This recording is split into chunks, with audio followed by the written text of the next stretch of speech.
Okay, There we go. I'm back. Computer was muted, so that's why you couldn't hear me. So, I got muted. okay, so just one of those computer glitches that we got, work through, whatever. Okay,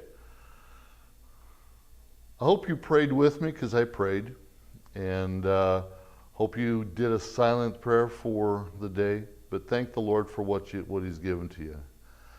Okay, so we have a verse quiz today. Proverbs 1:10. After the verse quiz, when you turn it in, class, you can pick up your Quiz 2 worksheet. That is your homework for tonight, so you can get it done if you want to. In class, turn it in. We still have to finish Lesson 2 today, so we'll do that after the verse quiz also. So I'll just make sure that DLs, I'll be sending you a copy of that worksheet. That's one thing I forgot to get to you. While you're taking the verse quiz, and then you can do as normal with that as we have been doing. Okay? So just 2 minutes to look over your verse and be ready to take the quiz. Okay?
Okay, just about 15 seconds.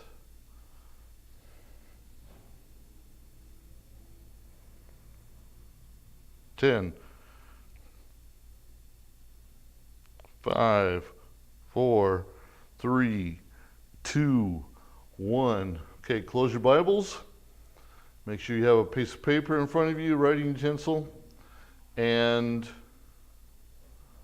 when you have put your Bible away, which is now, you may begin your quiz.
Okay.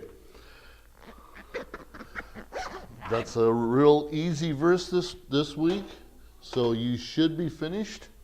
If not, finish in the next few seconds. Okay. We're going to go on. We are on page 22 of your book. And we're talking about the fear of the Lord and the attitude of fearing God. Okay? So, in this realm, the child of God has only one dread. Okay? One dread doesn't sound right. Maybe that's one deed. Nope. Oh, nope. I'm reading it all wrong. The child of God has only one dread. One dread that he fears happening is that he's going to offend the Lord. Okay? The one deed is to glorify God. Okay? But the one dread is to offend God. And you don't want to offend God. Okay? So if you hear the birds, that means the DLs are sending me texts. And so just don't look around the room. There's no birds flying around. It's all right here with me. Okay. Child of God has only one desire. Okay. And that's to please the Lord. Okay. So where are you? Are you offending or are you pleasing? What about your actions? What are they doing? Okay. Start determining those things. Look at your life. How can you better yourself for the Lord? Number 3, the importance of fearing God. Okay? Isaiah 11, 1-3 states, "And there shall come forth a rod out of the stem of Jesse, and a branch shall grow out of it. And the Spirit of the Lord shall rest upon him, the Spirit of wisdom and understanding, the Spirit of counsel and might, the Spirit of knowledge and of fear of the Lord. And shall make him of quick understanding in the fear of the Lord. And he shall not judge after the sight of his eyes, neither reprove after the hearing of his ears." Lord's going to come. He's going to give you what you need for that. So what's the importance of the fearing of God according to this verse or these verses? It is Christ feared the Lord. Now we talked about this the other day. Christ feared the Lord, and how can he fear himself in essence by words? But remember, the Lord here is referring to the Godhead. Okay?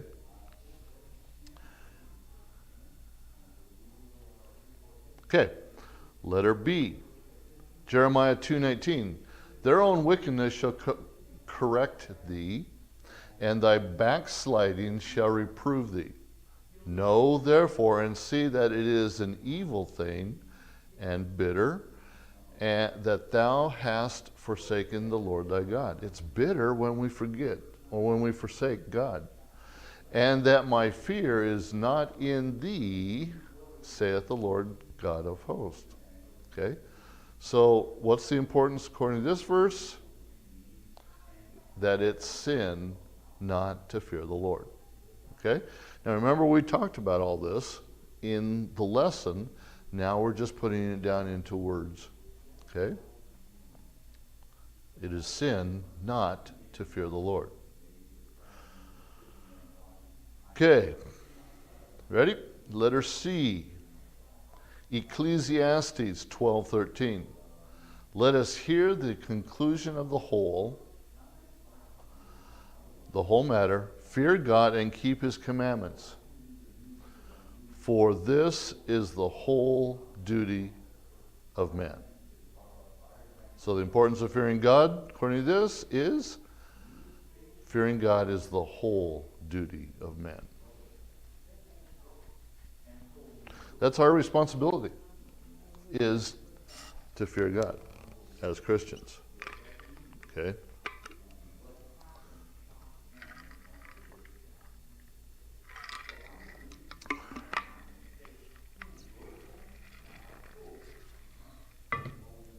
Okay. Number 4, or letter D, I should say.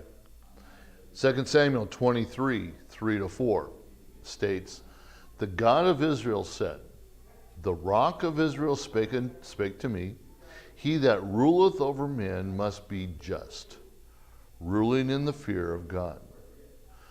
You get in a position of authority, of leadership, you better be in tune with God, because that's what God expects. "He shall be as the light of the morning, when the sun riseth, even a morning without clouds, as the tender grass springing out of the earth by clear shining after rain."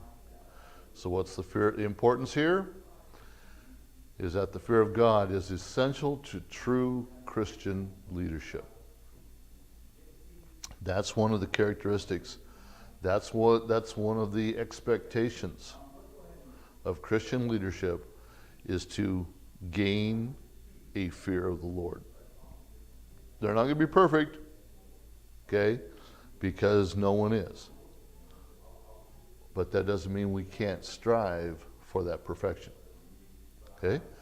It's essential to Christian leadership. Okay, letter E. Psalm 147:11. "The Lord taketh pleasure in them that fear him, in those that hope in his mercy."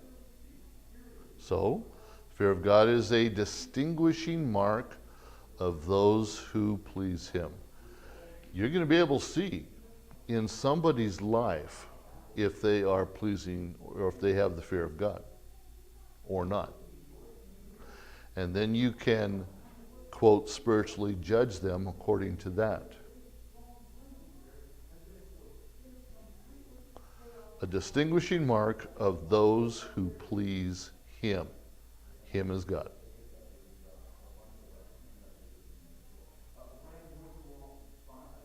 Okay, number 4.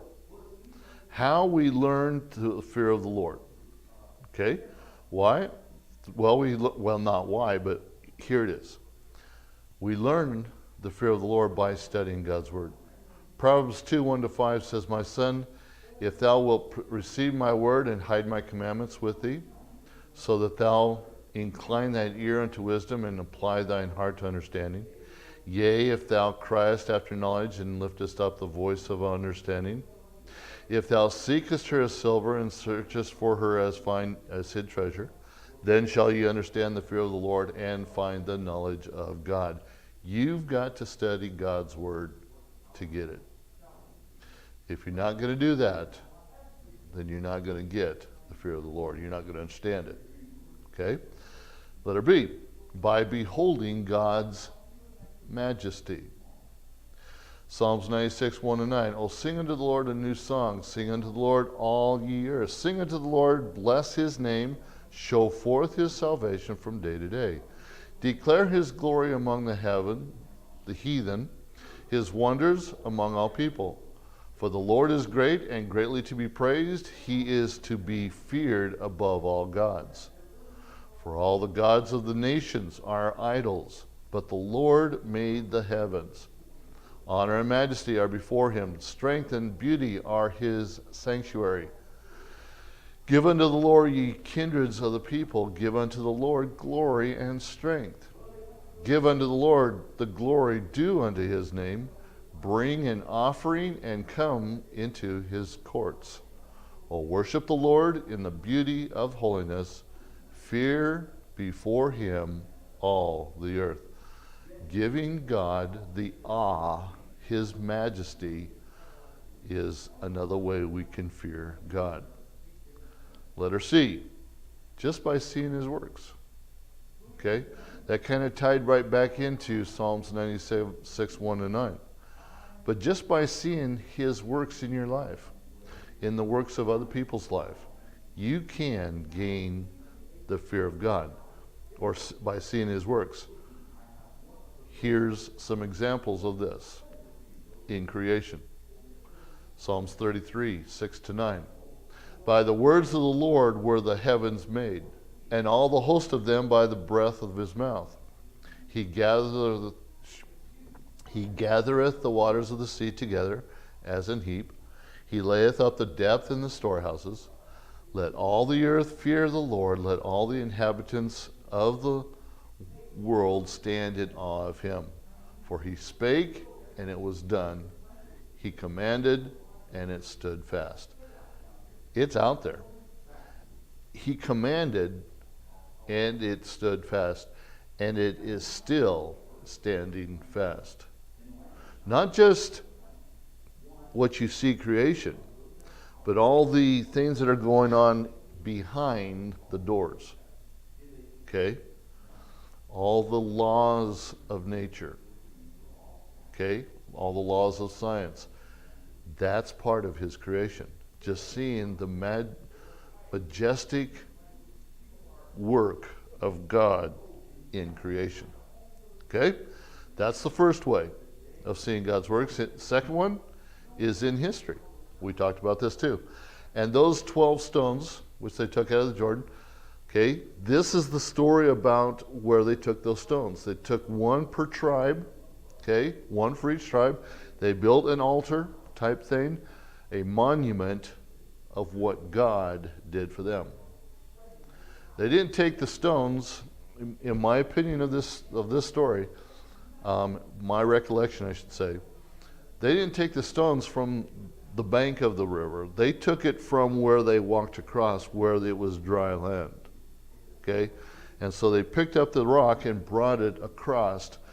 That's the symbol of what God did for them. If they took it from the bank, then it's not really, in my opinion, a picture of what God did for them. It's where they ended up type thing. So in history is how we see God's work. In our lives. 1 Samuel 12:24. Only fear the Lord and serve him in truth with all your heart, for consider how great things he hath done for you. How's he doing it? Okay? Is he working in your life? Are you letting him work in your life?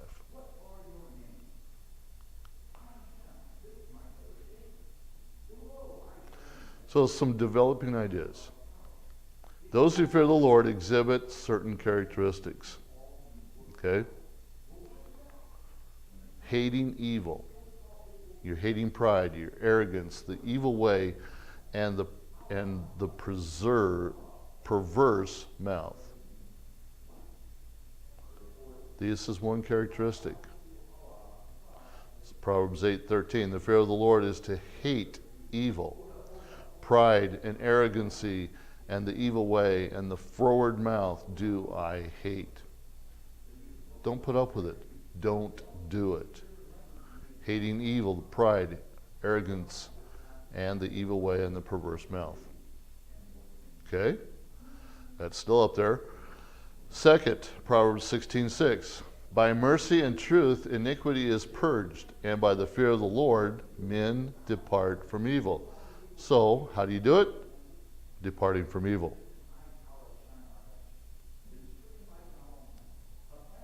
Your third characteristic, Psalms 19:9. The fear of the Lord is clean, enduring forever. The judgment of the Lord are true and righteous altogether. So by clean enduring, putting your trust, faith, and hope in God. Don't rely upon your own ability. Fourth one, 2 Corinthians 7:1. Having therefore these promises, dearly beloved, let us cleanse ourselves from all filthiness of the flesh and spirit, perfecting holiness in the fear of God. So you are perfecting holiness. That's your fourth and final characteristic of fearing the Lord. Perfecting holiness. Okay, so number 2. What are the benefits and blessings that come to those who fear God?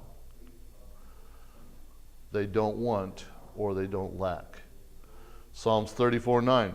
Oh, fear the Lord, ye his saints, for there is no want to them that fear him. God is going to provide. He knows what your needs are. He's going to provide what you need when you need it. Okay?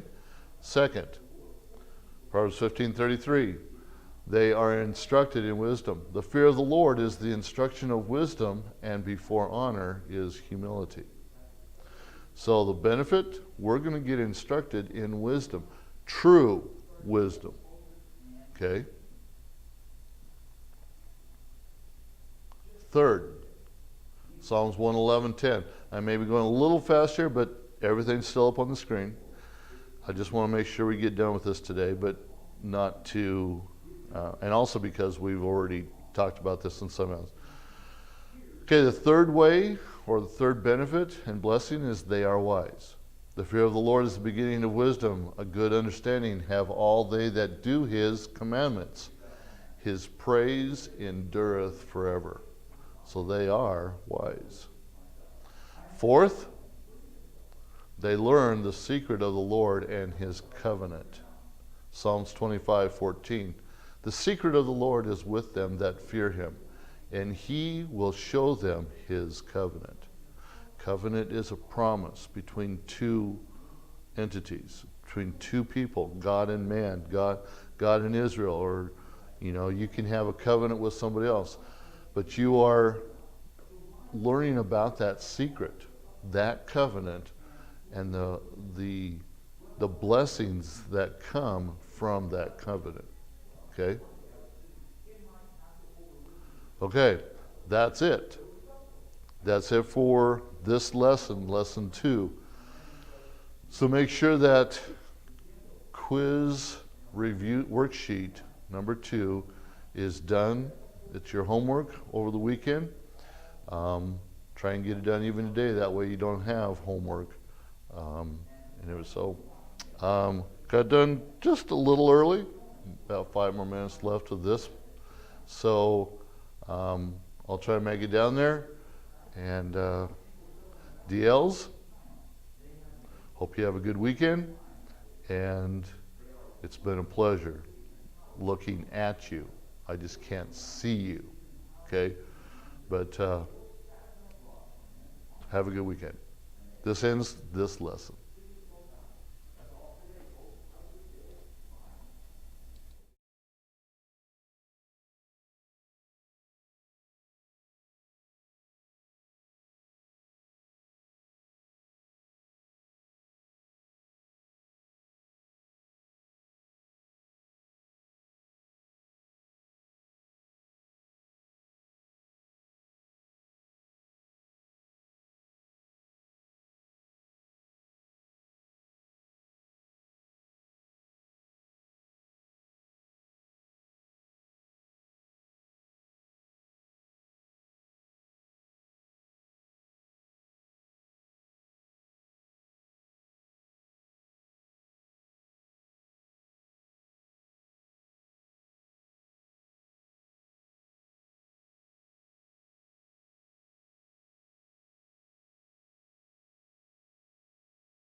Okay, class, we're going to go ahead and get started.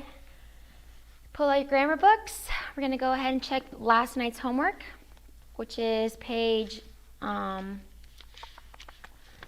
is it? Give me 1 second. Page number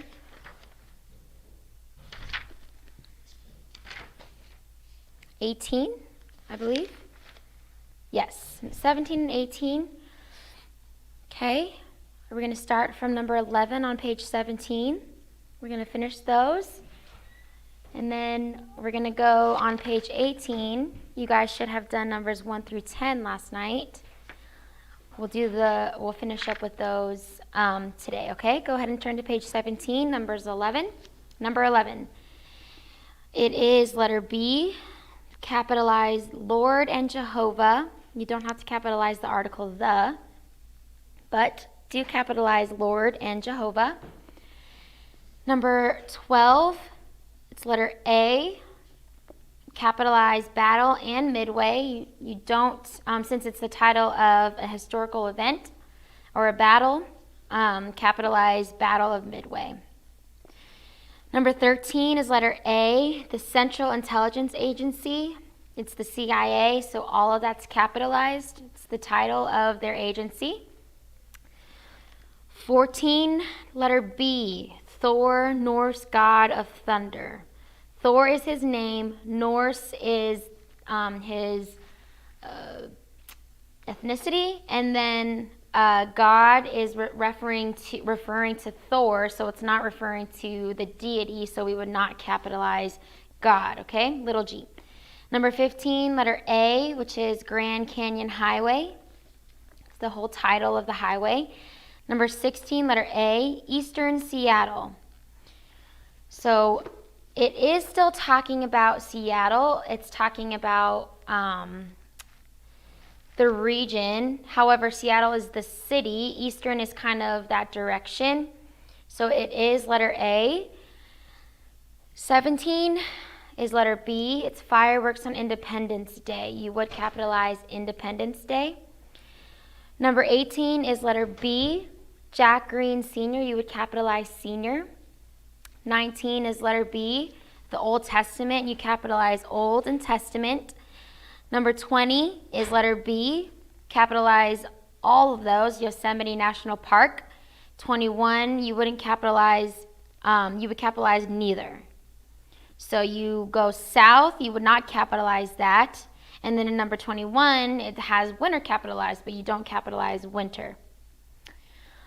Number 22, letter A, the Far East, because it's a region. Number 23, B, South Africa, because it is a country. Number 24, letter A, Mount Shasta. It is a historical landmark or a title of a mountain. And then number 25, the Maori people of New Zealand. It's letter B. You capitalize Maori and New Zealand. Number 26, letter B, the Treaty of Versailles. Number 27, Grace Presbyterian Church. All three of those names are capitalized, so it is letter B. Number 28 is letter B, south of the Rio Grande. That is a direction, not a region. Number 29 is letter A, the heat of summer. You don't capitalize summer. And then number 30, you don't capitalize either. So National Crime Prevention Week, you would capitalize all of it since it's the title of a thing, but then in letter B and number 30, none of it's capitalized. So neither is correct, okay? Go ahead and turn to page 18. We're going to go over what you guys did for homework. Make sure you guys are following along, okay? We're going to speed through these because we have a lot to do, all right? 1, I'm just going to say the words that you should capitalize, okay? Then number 1, Yalta, Black Sea, Roosevelt, Churchill, Stalin, Soviet, and then that's number 1. Number 2, Soviet Union, United States, Britain, Eastern Europe, Soviets. Actually, give me 1 second. Eastern Europe. Eastern Seattle.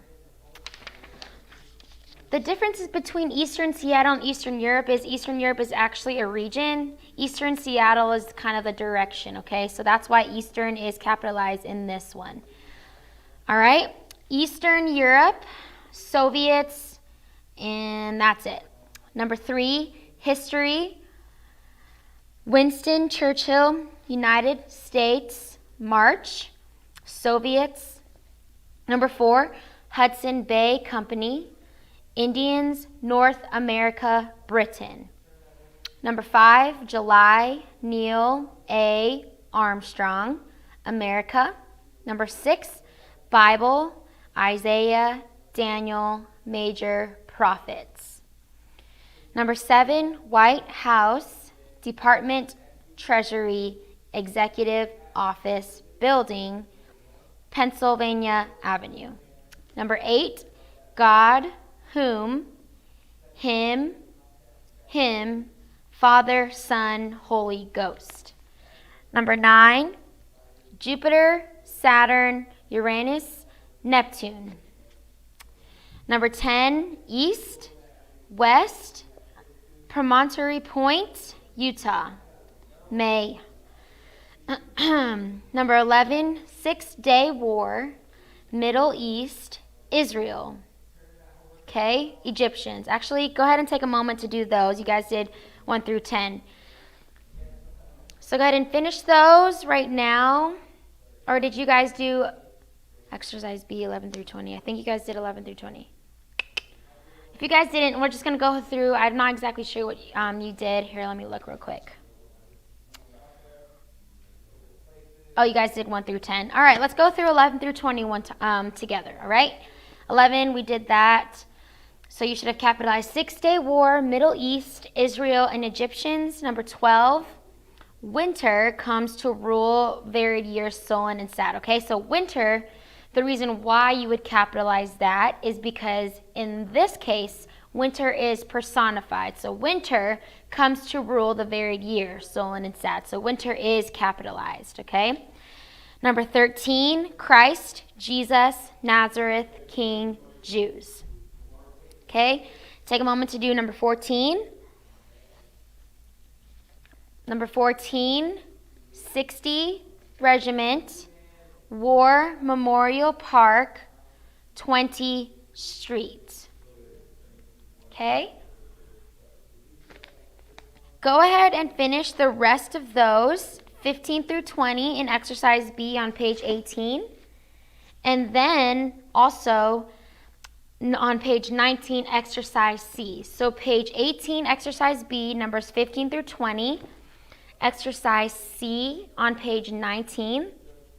And then listen up, guys. If you do want extra credit on your quiz or your test, you can only use it on either or, okay?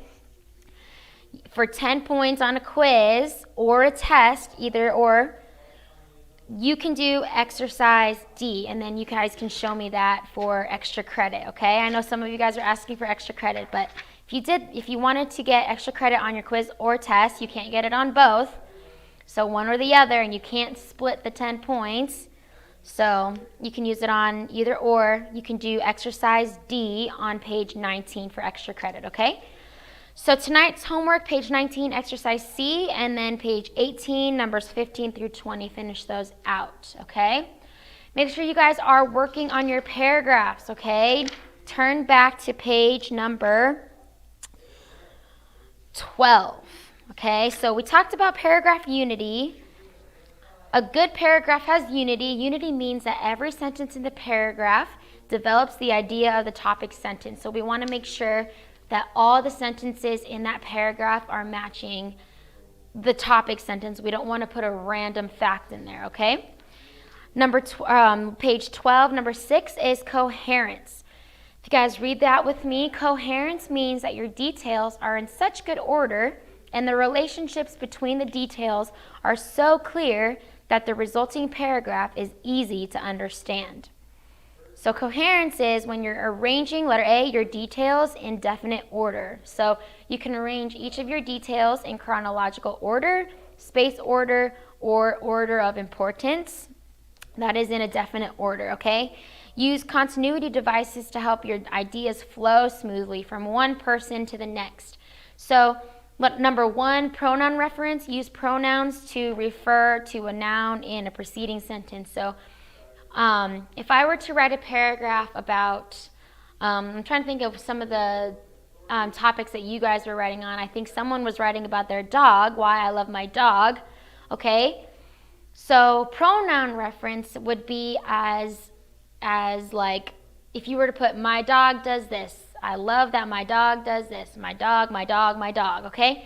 That's a lot of dogs. So you can say he, she, whatever your dog's gender is, you can say he loves this, he loves this. When my dog, something, something, something, he loves this. You don't have to say my dog, when my dog wakes me up in the morning, he jumps on my bed. You don't have to say, or you can say that. You don't have to say, when my dog jumps on my bed or wakes me up in the morning, my dog jumps on my bed. Or when my dog is hungry, my dog brings me his food bowl. Like, you can't say, or you don't have to say my dog, okay? Use pronoun references.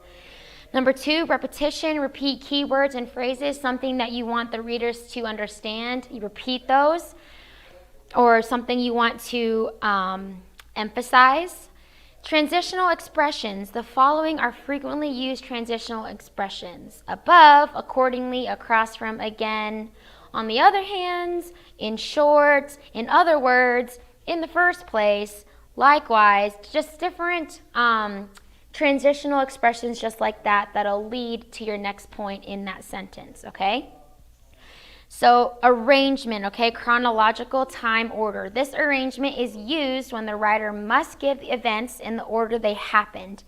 It is used to explain the steps in a process and in writing stories and incidents, okay? Look at that first paragraph. Cedric crossed the threshold into the room. It was a very large and splendid room with massive carven furniture and shelves upon shelves of books. For a moment, Cedric thought there was nobody in the room, but soon he saw that by the fire burning on the wide hearth, there was a large, easy chair, and in that chair, someone was sitting, someone who did not at first turn to look at him, okay?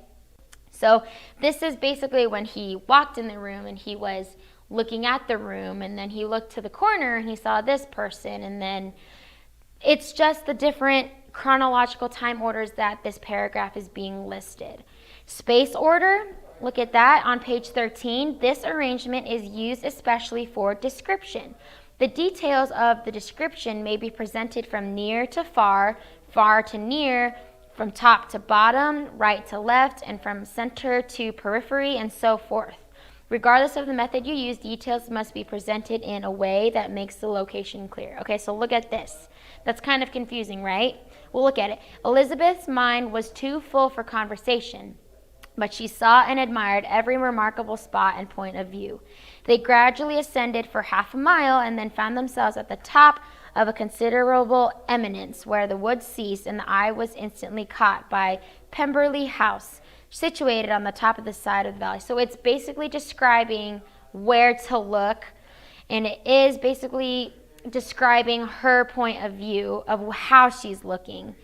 So it was a large, handsome stone building standing well on rising ground and backed by a ridge of high woody hills, and in front a stream of some natural importance was swelled into greater but without any artificial appearance. Its banks were formal nor falsely adorned. Elizabeth was delighted. She had never seen a place for which nature had done more, or where natural beauty had been so little counteracted by an awkward taste. So that's explaining her point of view, okay? Letter H. Exercise H. In the above paragraph are the details arranged from near to far, far to near, from top to bottom, from right to left, or from center to periphery, okay? If you guys look at that, where does she look first? Look in that second paragraph, or second sentence. They gradually ascended for half a mile, so then she looked out that way first. Then found themselves at the top of the considerable eminence, where the woods ceased and the eye was instantly caught, okay? Then, after she's looking out at the mile, what does she see next? It was a large, handsome stone building standing well on the rising ground, backed by a ridge of high woody hills, okay? What does she see next? And then in front, it was a stream of natural importance. So she's looking from far to near. She's starting from the mile, then she's coming in, she sees a house, and then in front of that house, that's what she describes. So exercise H, the answer is from far to near, okay? The next way you should organize your paragraph is order of importance. This arrangement is common in paragraphs that are developed by reasons or examples. So if you guys are doing reasons or examples in your paragraph, order of importance might be something that you'll use in your paragraph in the way that you arrange your details. The writer usually begins with the least important or the least dramatic reason for examples and progresses to the most important or most dramatic reason or examples. So back to my dog. One of the reasons why I would like my dog if I had a dog is, let's say, something that's not as important to me. I would say, oh, he's a good boy, okay? That's not as important to me as it would be to say, I love my dog because he supports me emotionally, or he's my emotional support dog. If that emotional support dog is the main reason why I want to write that paragraph, I would save that to the end, okay? Exercise I, in the previous paragraph, what is the order of details? You guys can just look at that and maybe you see for yourself. Continuity devices is pronoun reference, so just the thing that we talked about. You don't want to say my dog, my dog, my dog, my dog, this. Okay, you can say my dog did this, he loved bones. My dog liked to eat food, he spills his food all over the floor. Okay, so use pronoun references, don't always say the common noun. All right, so you guys should continue on working with exercise M, which is looking at your paragraph. Is it unified? Is it coherent where it has good reasoning? Does it have pronoun references? Does it have, is it in chronological order? Different stuff like that, okay? So those are due on Monday. And then make sure you guys have a good topic sentence so that I know what your paragraph is about in the paragraph. And then does your paragraph need a concluding sentence? And then go ahead and turn those in to me on Monday. So if you missed the homework, get it from a friend. Make sure your friend has the right homework. And then, so go ahead and take out your literature books.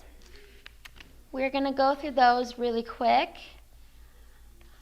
All right. Going to review. Okay, world literature. We saw what a short story was. It's the imaginative prose narrative written to give the reader entertainment and insight. Okay, it's designed to produce a single impression or effect, and it's short enough to be read in one sitting. We know that that's a short story. There's different elements that a short story consists of, which is the plot, characters, the theme. We know the plot is what happens, the characters are the people who make it happen, and then the theme is what it means, the setting and the tone. The setting is the time, place, general background. The tone is the mood, which is the attitude of emotion, or that the author or narrator creates when he is reading the sentence or the story, or he's writing the story. All those add together for unity. We know that character is the story where in a story are the imaginary persons who carry out the plot. There's two different kinds of revelation of characters. One is direct exposition. This is when we know that this is when the reader or the author tells the reader exactly what the character is like, or this is where the reader knows right off the bat what the author is already like. And then indirect revelation is when the author kind of describes his personality like in his actions, rather than tell him, oh, he is this, or he is, if he's bubbly or whatever. The author lets the reader figure that out for himself, okay? So these are the types of character revelations, or how an author reveals the characters' personalities. And then make sure you guys know those differences between the two types of characters, which is static and dynamic. The static character remains essentially the same throughout the story, and then the dynamic character is the one who goes undergoes some sort of change or is different at the end of the story. So this is when maybe the author says that the character is this way throughout the entire story, and then because of some event, she changes the way she is, or she's a new person at the end, okay? Make sure you guys know that. Some works to know. Make sure you guys know who wrote Good Morning, Miss Dove, which is Frances Gray Patton. Make sure you guys know that she was the geography teacher, okay? Education in Our Own Work. Let's talk about that really quickly, okay? That's written by John Todd. We want to know that, okay? We want to know who John Todd is. And then the object of education is to discipline the mind and make it a useful tool. So education in our own work is basically talking about, if you guys notice, you guys are writing essays, this is an essay. And if you guys read the very first paragraph, the first sentence, the human mind is the brightest display of the power and skill of the infinite mind with which we are acquainted.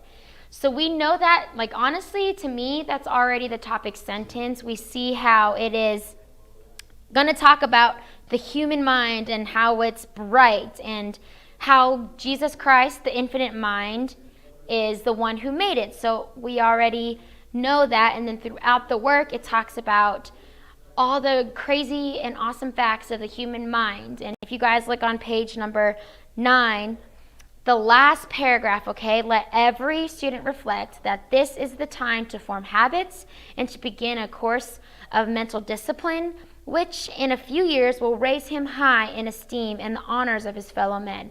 Every distinguished man has traveled the same path.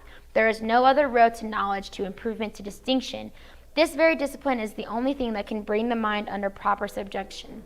So basically, after this entire essay, John Todd is saying, let everyone subject their minds to discipline so that in the end, it'll raise him high, it'll further him in life. You can see that throughout this entire work, he's talking about what you need. You need severe application. You need hard, untiring labor. You need patience in developing the mind and in developing your work. If you guys look on page number 8, okay, patience is a virtue kindred to attention, and without it, the mind cannot be said to be disciplined. Patient labor and investigation are not only essential to success in study, but are an unfailing guarantee to success. The student should learn to think and act for himself, okay? This is what I kind of want to push you guys to do, is to think for yourselves in these works and to apply these works to your own life. That's the purpose of studying these works. Look up at that top paragraph. You may have a good mind, a sound judgment, a vivid imagination, or a wide reach of thought and views, okay? But you can never become distinguished without severe application. Hence, all that you ever have must be the result of labor. So this is telling us to work hard. No one can do this but yourself. And nothing in this world is of any worth which has not labor and toil at its price. So the greatest things in life are worth working for, okay? Make sure you highlight this. The first and great object of education is to discipline the mind, okay? So make sure you guys know that. The object of education is to discipline the mind and make it a useful tool, okay? Go ahead and turn to page 10, okay? A School of Facts, know that it was written by Charles Dickens, and it shows the relationship between facts and taste, okay? So we know this to be something that Charles Dickens is a famous author, and we know him from Oliver Twist. We know him from The Christmas Carol. He is known for his he's known for his memorable characters like Ebenezer Scrooge, David Copperfield. Okay, so in this work, we see some of his characteristics at work. So one of them is being very descriptive. If you guys look on page 10, plain of little vessels, then and there, arranged in order, ready to have imperial gallons of facts poured into them, and until they were full to the brim. He's comparing the students of this class to little vessels ready to be poured into a bunch of knowledge, okay? If you look in that same column, but a little down. Girl number 20, said Mr. Gradgrind, squarely pointing with his square forefinger. Square forefinger, he's describing his finger. And it appears again throughout the work, and then there's different things like dismal pause and just the different types of elements that you can actually experience when you're reading this work, like a dismal pause. Without the story, you can almost pause when you're reading it. Different things like this. Another work or characteristic that he is known for, or not known for, but something of this work is that if you notice, the names of the characters kind of sound like their occupation or their personality. So, for instance, Mr. Gradgrind, ironically, he is the master or the school, the director of a model school, Gradgrind, like school you would graduate from. Grind there, it's a model school. He's grinding you guys and making you guys learn. It's just kind of like ironic. And then Sissy Jupe, she's kind of timid as well, but that's one of the things that you can notice throughout the works is that sometimes he does these little tics and he implements those into his works that sometimes we don't really notice, okay? One of the things we see in his works is that in this work that Mr. Gradgrind is a static character.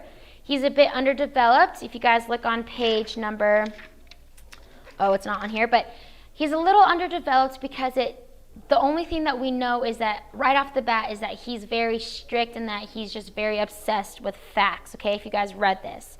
He's very obsessed with facts, and that's the only thing that we know. He is static because he doesn't change or develop in his beliefs at the end. So nothing happens for him to change. So we know that he's a static character. The whole point of this work is that this shows the relationship between facts and taste. If you guys did read this, the teacher is always saying this is fact and this is fact and this is fact. But the gentleman in this story, he's basically saying facts and taste, which is another name for personality, kind of coincide. So a lot of us have the personality of this is what I feel like is true, and this is what I feel like is, this is what I think should be right. But in this case, this is what Mr. Gradgrind was saying was this is fact, this is fact, this is fact, this is fact. But ironically in this story, a lot of what he was saying could be budged a little bit. In other words, it's not hard, cold facts. It's a little bit of personality. It's a little bit of taste. That's what it's saying. So hopefully you guys, that was not as confusing. If you guys are still a little bit confused about the differences between the facts and taste of this story, let me know. But basically, facts are only a working tool to develop taste, and that's kind of the point of this work, okay? Alrighty, so the garden party, I don't think we have enough time for that today, but it talks about point of view. We're going to go through that on Monday, okay? So your quiz probably will not be on Monday in literature just because we didn't get to that. But I will announce when our literature quiz is over Unit 1. Probably on Tuesday. I know that you guys have a vocab quiz on Tuesday, but that means we're just going to have to get right into it. So Tuesday is your Unit 1 quiz in literature, and then also in vocab, it is List 1B. So make sure you guys are studying that, all right?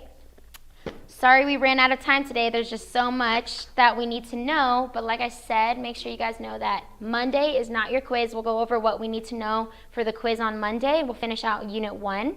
And then Tuesday is your Unit 1 quiz in literature, and then your List 1B quiz in vocab, okay? For your homework tonight, let me pull that up really quickly. Your homework tonight is in grammar, we already said that. In literature, read the rest of that. The garden party, if you did not already. And then quiz 1 on Tuesday. And then For vocab, make sure you guys do page 14, exercise D and E, and then your quiz 1B on Tuesday, okay? Thank you very much.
Hello, sorry I'm a little late. I was handing out some notes down in the classroom.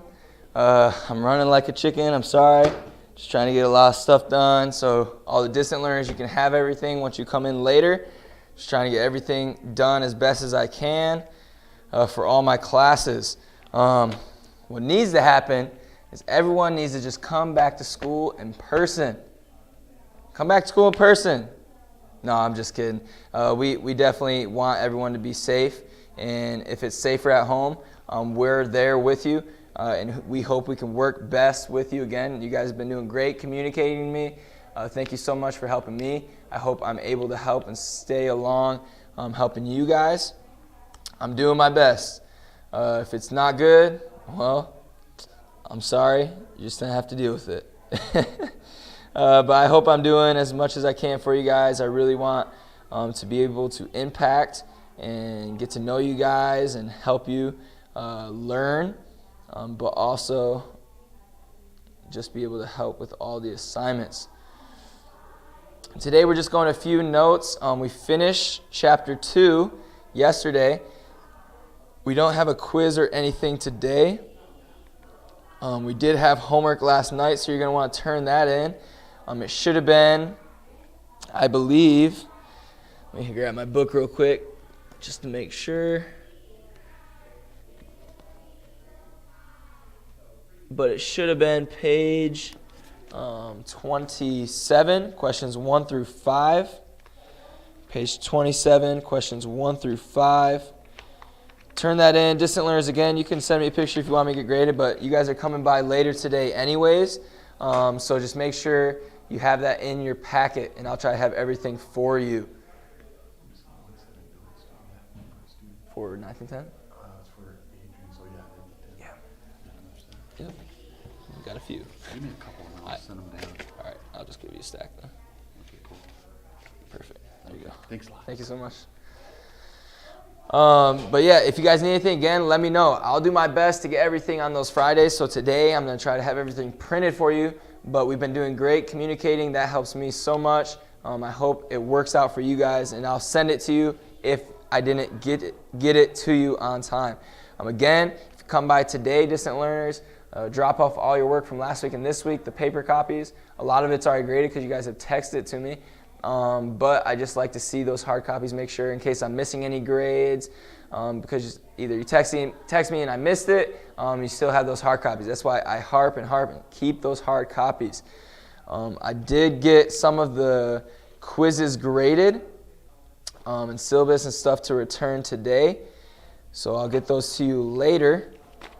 But today we're going to start the notes on chapter 3, have some homework tonight. And that is it. That is all we're doing. So chapter 3, we're going to be talking about the Middle East. And I believe we began it yesterday. We got all the way to, we talked about the Hittites. We got all the way to, I believe, the Assyrian Empire. I'm looking. Yeah, Assyrian Empire, I believe, is where we left off. If we didn't, that's okay. We can pick up right there. Sorry again, I'm running like a chicken everywhere, so I'm a little scatterbrained. Please bear with me. But we talked about some stuff. I'll go through the slides. That's what it is. Sorry. I was like, man, I'm missing something. Let me get those slides up for you. Hopefully they can help you some. Again, they're not my slides, but I hope they are a help with taking the notes. I gave you those notes. Just fill out the old ones we've already gone through later, but we'll just pick up right where we left off. We left off with the Hittites, and then we talked about the Hittites are noted for being the first people to use iron extensively. Remember the weapons. They invaded all of Babylon and Babylonia, Mesopotamia. They took over. Remember Hammurabi, he ruled, and he brought all Mesopotamia together. But these Hittite people, which are people of Canaan, people of Canaanites, they came over, took over, and they ruled for about 300 years over that Asia Minor area and a little bit into the Persian Empire. Today we're picking up with the Assyrian Empire. Let me get that up for you. Hopefully those can help you guys. Screen and teacher. You guys hear me? Everything's working? All right. The mic's working. All right. It's a process. Bear with me. I can't wait. I really can't wait, though. I was joking. I really can't wait till all of us distant learners and everyone can be back. Yes, it might be a little easier workload, not have to get everything to you guys. But honestly, we don't mind that. We just want to be able to get you guys here so we can get to know you better. I'm new here. I know some of your names, but I believe I met Giselle the other day. Giselle. So that was cool to meet her. I met Lacey on parent orientation, but some of you others I've never met. So it'll be awesome to have you guys here so I can see you once, health-wise and everything. Once you're able to, that'd be awesome. Praying for you guys. Hoping I get to meet you in person, be able to build a better relationship. But today we're starting with the Assyrian army. Again, we talked about the Hittite people and how they were reigning. But then the Assyrian army came from the northwest, or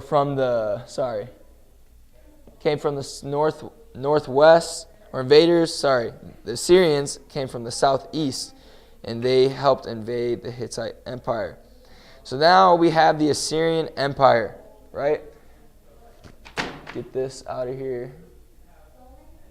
That thing's always covering stuff. Get that out of there. We will begin. All right, the Assyrian Empire. So our first note, number 13, ancient Syria. Ancient Syria lay to the northwest of the Babylonian along the banks of the upper Tigris River. Okay, we have a little picture there. Okay, if you look closely and you see the Tigris River an area, and you see Euphrates and Tigris, how they're flowing somewhat parallel together from the Persian Gulf through all the way to the mountains towards the Mediterranean Sea. The ancient Assyrian Empire lay to the northwest of the Babylonia along the banks of the upper Tigris River. So you kind of see it, the upper Tigris River, northeast, that whole red somewhat area. Nineveh is inside of there. We've heard of them. Asher, and etc. So with the Assyrians, they lay to the northwest from the Tigris. Assyrians were the first great monarchs, or Assyrians' first great monarch is Tilgath-Pileser, or Pileser. Tilgath-Pileser the first. He was the first ruler or monarch of this Assyrian Empire. He seized Babylonia and established the Assyrian Empire about 1100 BC. At this height, its nation dominated Babylonia, Syria, Phoenicia, Palestine, and Egypt. So all these great nations at that time, all the powerhouses, okay, this Assyrian army, starting about 1100 BC, they were the ultimate rulers. They were the top dog. They were the top-notch nation in ruling and dictating over these people. And it was all under Tiglath-Pileser the first. Under later kings, so after Tilgath, under later kings, Assyrians pursued an aggressive program of conquest and expansion that continued until the fall of Nineveh. So they kept on conquering and conquering and conquering. They were never content, and they were going and going and conquering different nation after nation until the fall of Nineveh. Our next note, number 15, Nineveh is the capital of Assyria. We know Nineveh from a story, right? It was a wicked nation that God sent Jonah, right, in the belly of the whale, commanded Jonah to go to Nineveh. He tried to run away. Long story short, they were in a storm, the boat he was running away in, so they threw him overboard because he knew God was cursing them for his sin and disobedience. He was in the belly of the whale 3 days. Then he finally repented, went to the land of Nineveh, and there was a great revival in the land of Nineveh because Jonah obeyed. But Nineveh was their capital. In 1612, as prophesied a century earlier in the book of Nahum, the Bible tells us. The Jewish prophet Jonah, as I just mentioned, had also warned God's coming judgment. Okay, so they were warning how Nineveh was going to be punished, right? How because they were wicked, God was to judge them for what they were doing in Nineveh. So that led to the fall of Nineveh and the fall of the Assyrian Empire. For a while, the Assyrians repented and believed in God. So after Jonah went to them, like I just mentioned, the Assyrians repented. The Ninevites, they repented and they believed in God. But soon after that, they just went back to their old ways and rebelled against God. It was the Assyrian kings Shalmaneser V and Sargon II who were responsible for the fall of the northern kingdom of Israel. For the northern kingdom of Israel. So there, like we have Nineveh, all these people, right? We have how they would do, how they would live. You have our different kings, right? Kind of just a story. Pull that out real quick. We had that story of Nineveh and Jonah. God called upon Jonah to go through and tell the people of Nineveh. Sorry, my HDMI cord just stopped working. Where did it all go? Technical difficulties. All right, there we go. Okay, we had the people of Nineveh. They were evil. They were wicked. We have the king and all these people of Nineveh, right? You're seeing them worshiping their false gods. And then God called on Jonah. God called on Jonah, but he didn't want to go. He wanted to run away. So he went on a boat to go to Tarshish. He thought he could run away and do his own will. He was scared. He didn't want to go to these crazy people that killed and worshiped false gods. And while he's sleeping, God struck them with a storm. And then the people were trying to get through the storm. Why would they cause this? Maybe they thought something was wrong. And so they knew Jonah was a believer of God. So they went and asked, and Jonah told them.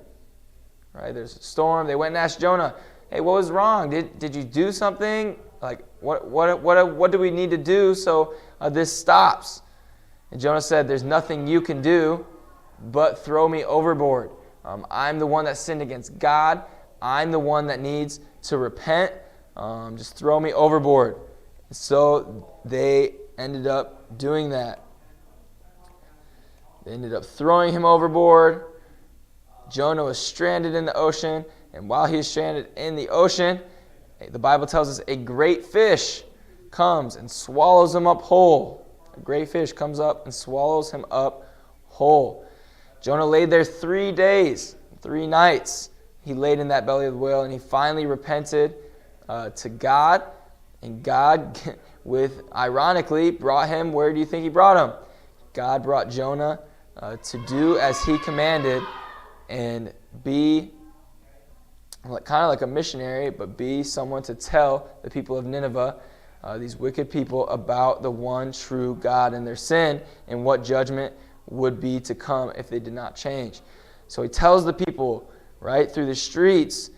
He goes through not knowing what would happen. He obeyed God, and he's telling the people about the one true God and how they need to stop doing what they're doing. They go to the king and tell him. And then, one too far. You have the king.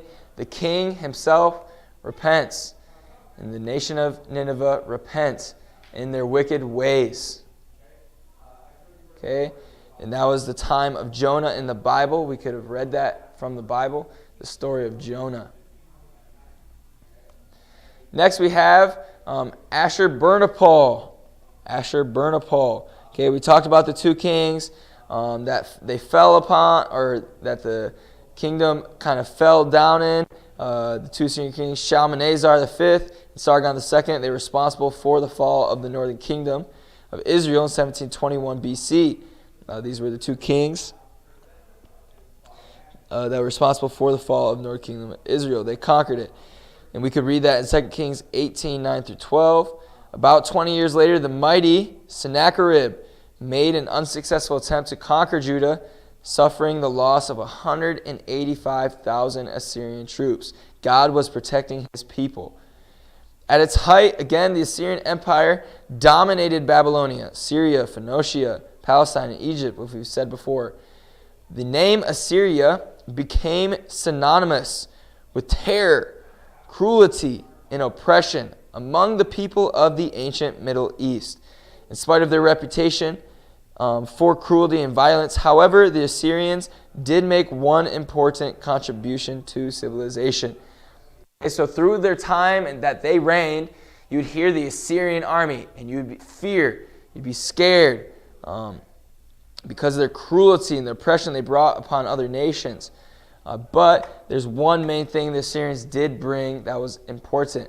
Their last great monarch, this man that's up there right now, Ashurbanipal.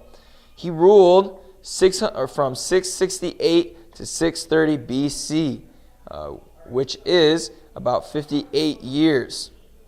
He built the world's first great library in the city of Nineveh. He built the world's first great library, which contained thousands of clay tablets written in cuneiform. Just imagine that, right? Our libraries today, right? We have books and paperback, hardback, right? Back then, imagine a library, the world's first great library, full of all these stone and clay tablets with information written on throughout the ages. And that was from Ashurbanipal. But after the Assyrian Empire, and as they rose and then they finally fall, we have a nation we've heard before come back to rise. We have a nation we've heard before come back to rise. We referenced it earlier as the Neo-Babylonian Empire, but we have the new Babylonian Empire. They're back. Okay, the first order, like in Star Wars, they're back. Okay, the new Babylonian Empire. We have the Chaldeans. Okay, Chaldeans. They're a Semitic people from Arabia. They formed a coalition with the Medes and the Scythians and overthrew the Assyrians about 600 BC. Okay, so we have Ashurbanipal. He ruled from 668 to 630 BC, 30 years after his rule. These Chaldeans, the people of the Babylonian Empire, came over and overthrew the Assyrian Empire.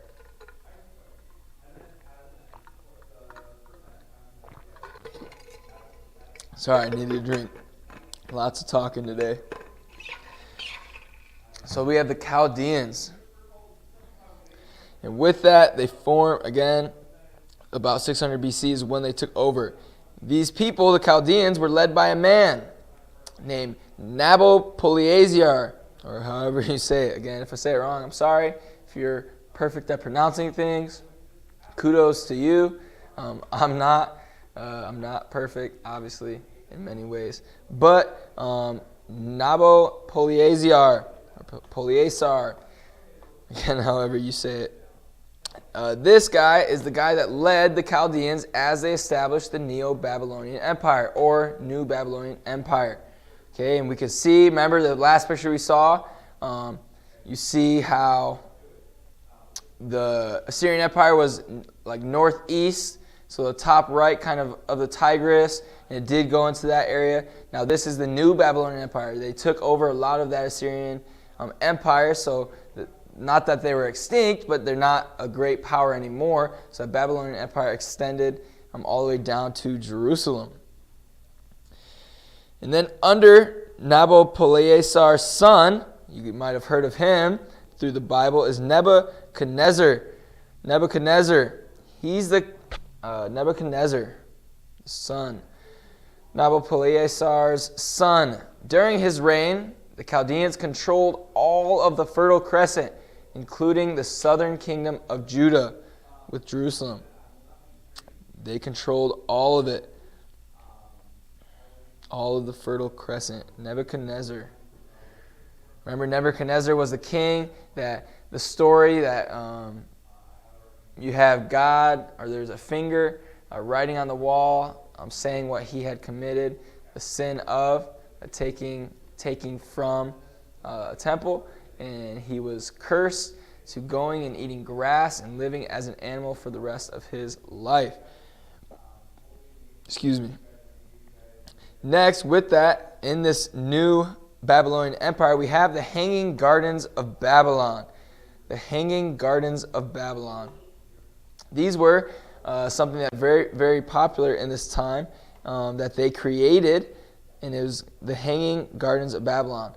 They're terraced roof gardens, so things that are on roofs of buildings or high areas, that were counted among the 7 wonders of the ancient world. So all throughout this ancient world, these Hanging Gardens of Babylon and the city of Babylon were considered the 7 wonders. You kind of see it a little bit in the back, but it's probably very beautiful, a very great, beautiful garden. And with this, the mighty city wall were counted among the 7 wonders. The New Babylonian Empire also figured prominently in biblical prophecy, especially in the book of Daniel, as I just mentioned. This time period is mentioned throughout the Bible in the book of Daniel. Remember, the man named Daniel? They were conquered by this New Babylonian Empire. They became slaves or people of the Babylonian Empire. A lot of them were taken from Israel and taken to Babylon. Daniel was one of them. He was a Jew that was taken and captive of the Babylonians. Daniel, one of the Jews taken captive by Babylonians. He later become an important official. Okay, Daniel, he did later become an official, but remember stories of Daniel. There's lots of them. Daniel, have faith like Daniel. And so many stories in the Bible that we have with him. How he did not eat of the meat, although the king commanded them to eat of the meat, right? He thought he could be better, and God commanded them at that time not to eat unholy meat. And so he would not do it, and he proved himself. And again, the advisors of the king at one point, once Daniel was older and he was also an advisor, told the king, hey, make a commandment, because they didn't like Daniel. They were jealous of him. They knew he prayed every day to, they would say, his God, because they thought God, the one true God, was a false God. They said, hey, king, you should make a law that no man can pray for 3 days or can pray on this day. But because Daniel every day and every night prayed to God, they knew that he would still pray. And if they would, the king punished him, which it happened, and then they threw him in the den of lions, which I'm sure we've heard that story. A lot of us have. Daniel was thrown in a den of lions, but God protected him. Not one lion touched him. Now, these were lions that were starved. They were hungry. A lot of times, even Bible references it later, that when people are thrown in there, a lot of times they don't even touch the ground. The lions devour them through the air before they can even touch the ground. And so Daniel was not even touched for 3 days. He was not touched, or day and night he was not touched in that den of lions. And the king actually loved Daniel, but because he commanded that, he had to follow his law that he made. But he went in the morning, and Daniel was still alive. Just some pictures with that. So going with that, Daniel, the Neo-Babylonian Empire, however, was short-lived. Okay, so they started this new empire. It was very strong, but it was short-lived. The Medes and the Persians, which I'm sure we've heard of, the Medes and the Persians, under Cyrus the Great, captured Babylon and overthrew the empire in 539 BC. So remember, the New Babylonian Empire, they kind of made a comeback in 600 BC, but not only a little time after, they lost control and couldn't hold control, and the Medes and the Persians took over.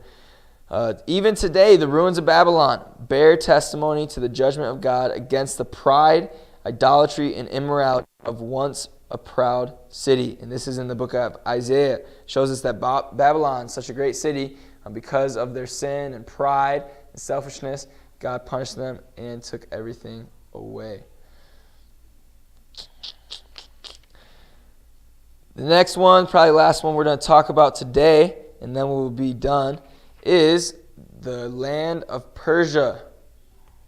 The land of Persia. Okay, this is a story with Babylon, with Daniel, how they conquered them and took over. They didn't kneel to the statue.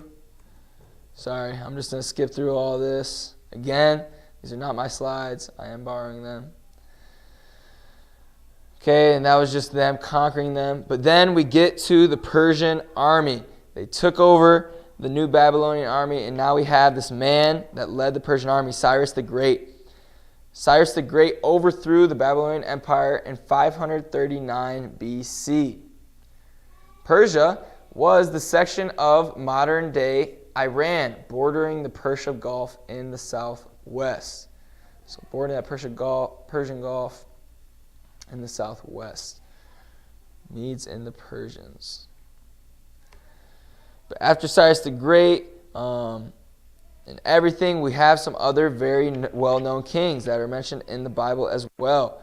Okay, 2 Chronicles 36:23 says, "Thus saith Cyrus king of Persia, all the kingdoms of earth hath the Lord God of heaven given me, and he hath charged me to build him an house in Jerusalem, which is Judah, who is there among you all his people. The Lord his God be with him, and let him go." Okay, again, this is mentioning the king, Cyrus the Great, with Daniel in 2 Chronicles 36:23. A total of 42,360 Jews returned to the land of Judah. After that verse I just read, they requested to return. Over 42,360 Jews returned to the land of Judah, which was not under them, all of them. But next one, the next two kings we have under Darius the First, which ruled from 521 to 486 BC, and Xerxes the First, which ruled from 586 to 565 BC. The Persian Empire reached its greatest extent. So under these kings, the Medes and Persian Empire reached their highest pinnacle of power. These are led the Persian Empire to reach its greatest extent. With that, Darius divided his realm into provinces, or provinces other known as, which is our next note that's up there, satrapies. Each ruled by a satrap, or a satrap, however you say it, which is a governor. So you have satrapies, which are these provinces, and a satrap, or satrap, which were the governors. Again, you have this story of how, with Darius, the world's first postal service, you have these stories. I'm not going to go through all this. I'm sorry, we don't have the time. That's just throwing Daniel in the lion's den, and then how he lived. But then the king, after threw the people that advised Daniel and advised that law, he threw them in, and they died instantly. And then this is the king decreeing, after Daniel survived the lion's den, he decreed, hey, you may have freedom, and we will acknowledge the Lord God of Daniel because of Daniel's faithfulness. Sorry about that. Some of these things just aren't right. Give me 1 second so I can fix that. We're only getting a few more anyways, but give me a second to fix those. For some reason, they're covering some of the notes. Let's see.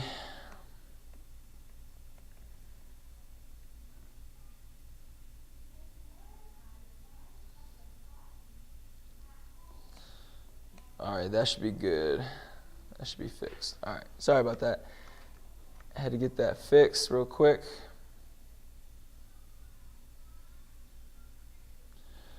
All right, Darius, 27. Darius established the world's first postal service. When writing about this, the Greek historian Herodotus said this. Okay, so that's not something we want to know. Darius established the world's first postal service.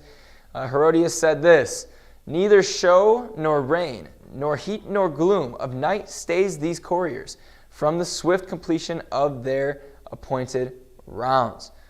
Okay, so this is just him mentioning the postal service that Darius created.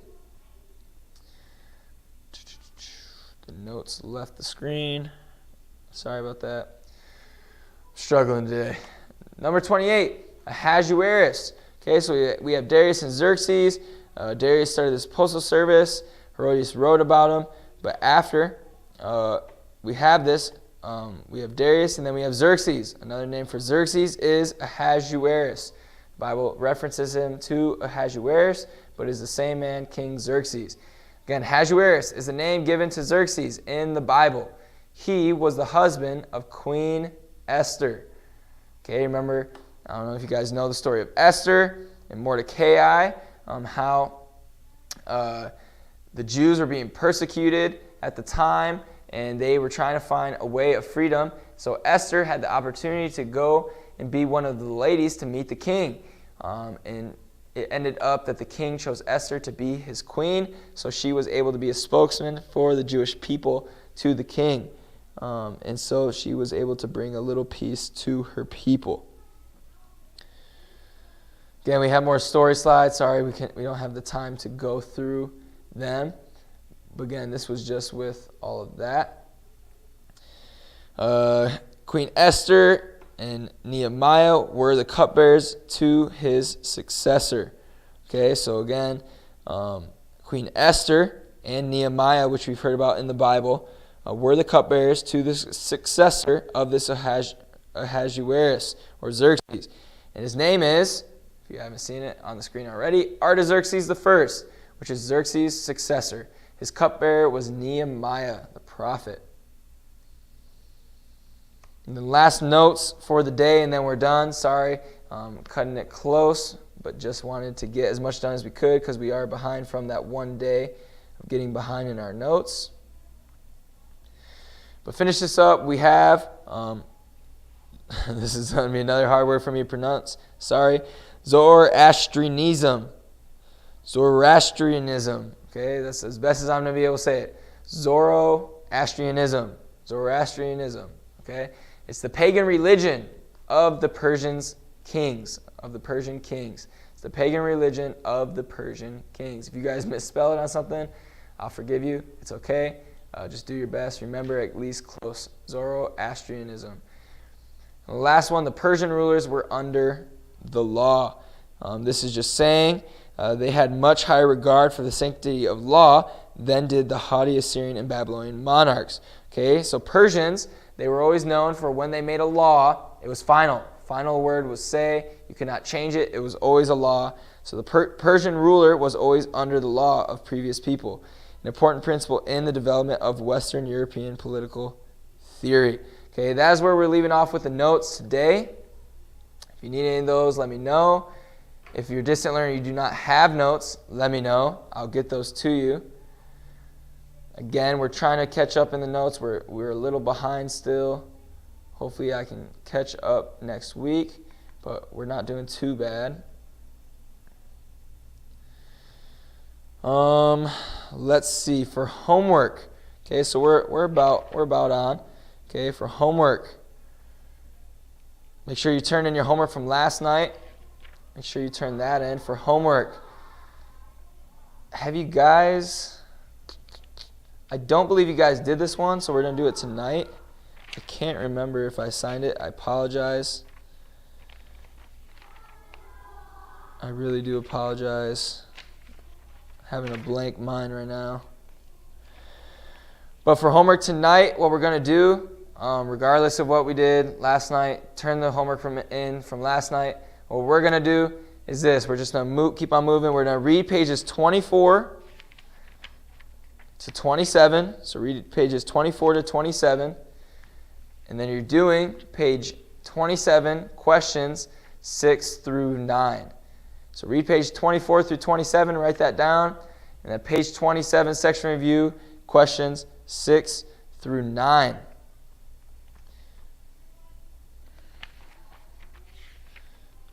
That's all we're going to do for today. Just a heads up, next week we do have a test. We're going to finish chapter 3 and we will have a test. We'll have a quiz on Tuesday and then a test either on Thursday or Friday. So just be ready for that as we prepare for next week. Distant learners, I'll have lesson plans for you once you come in today. Let me know when you're coming. You should probably come in after school. That'd be best. I'll try to have everything I can printed for you. Again, if I don't, I apologize, but I'll do my best like I have been sending it to you. But I'll try to have everything printed. If you don't have anything, let me know. If you don't have anything or you're missing something, let me know. If you don't think you turned in everything, ask me. I have a few things written down that some students haven't turned in. But just turn in all those hard copies in the packets, and we'll see, and I'll get those graded. Sorry for letting you out a little late. It's just a 10-minute break anyway, so you guys can head to lunch. Distant learners, any questions, let me know. The homework, again, let me know if you didn't catch it. I'll get that for you. Again, come in today, distant learners, so you can get all the stuff and the lesson plans for next week and turn in all the stuff from the last 2 weeks. I'll try to get that for you. You guys have an awesome day. Again, hope you guys can come into school in person soon. We're praying for you. Hoping you're doing well at home and staying safe. All right, we'll see you later.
All right. Welcome to geometry. Just a couple quick announcements, and then basically we're going to be doing work as a class. So first thing is today is quiz 2 over 1.5 through 1.7. So those of you here in the Distance Learning Center, please make sure you're studying for that during this break here you'll have in just a second. And then after that quiz, we're doing review exercise page 17, odds. You are submitting that this weekend on Google Classroom. There is an assignment in there ready for you to submit your work. You're going to do your work on the separate sheet of paper, take a picture, and submit it that way. So that should be the easiest solution for everyone, at least at the moment, and then we'll get more into it as we go. So just those two things. So if you're distance learning, make sure that you've taken quizzes 1 and 2 before Monday, and then make sure that you are caught up, that you are logged in, that you're doing all the things you're supposed to do. If you need help, please reach out to me. You have my email, you have my phone number. There's no excuse to not be on at this point other than laziness. So you need to get that done. You need to get your quizzes done. Okay, I've had many people reach out to me and I've helped them. There are some of you that haven't even done that. So even though I've been reaching out. So make sure you're checking my schoolworks. Make sure you're checking your email that's been school assigned. Make sure that you're checking all those things so you have the information you need. So again, today is quiz 2, which is over 1.5 through 1.7. Again, distance learners, make sure you take that. And then you guys have review exercise page 17 and odds only. You do not have to do evens. All right, so that's it for today.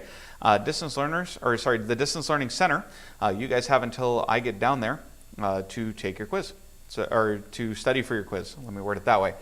So I highly recommend making use of this time to take a last minute look at your notes, and I'll see you guys soon. Bye.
Okay, class.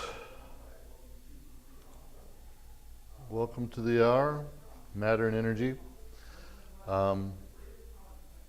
Today we got a couple. So I want you to do a few things today. Okay, at least this hour. We have a quiz to take. That quiz is open book. Okay, Mr. Hatfield or whoever is monitoring. I believe Randy, you are Mr. Hatfield. That right up to the top front of the desk, there's two things that the students need. So they could come by or you could pass them out however you want to do. You need a quiz 2, and then each one needs a chapter 2 set of notes. And now since we are done with chapter 1, you need to turn in chapter 1 notes so that I can give you a grade for those notes. If you aren't finished, then you need to get those finished today and turn them in. Okay, but they should be, because you should be following along as we go. So right now, I want you to go ahead and take your quiz. It is open book. So let's get that done. And let's see, right now I got 11:52. So let's see if we can get that done in 5 minutes. So actually I'll give you till 12 o'clock straight up. That's 8 minutes. If we need longer, Mr. Hatfield, just text me, or let's just do this. Mr. Hatfield, text me when they are done with their quiz, okay?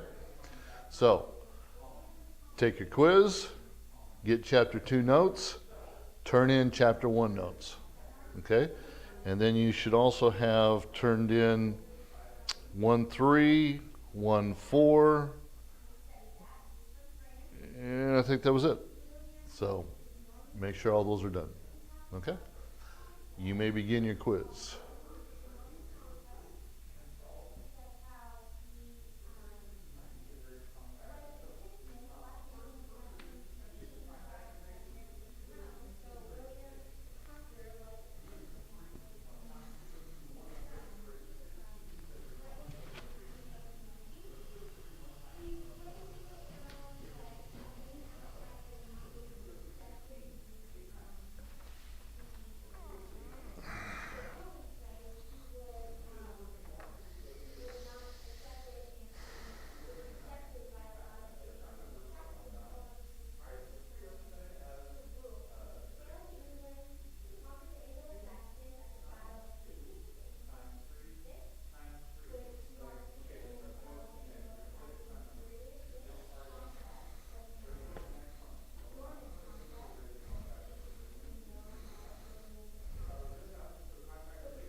Class, let's try and wrap this quiz up, okay? I want to make sure everybody gets it finished, but I don't want to take the whole class period today.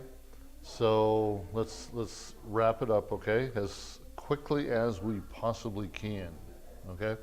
So.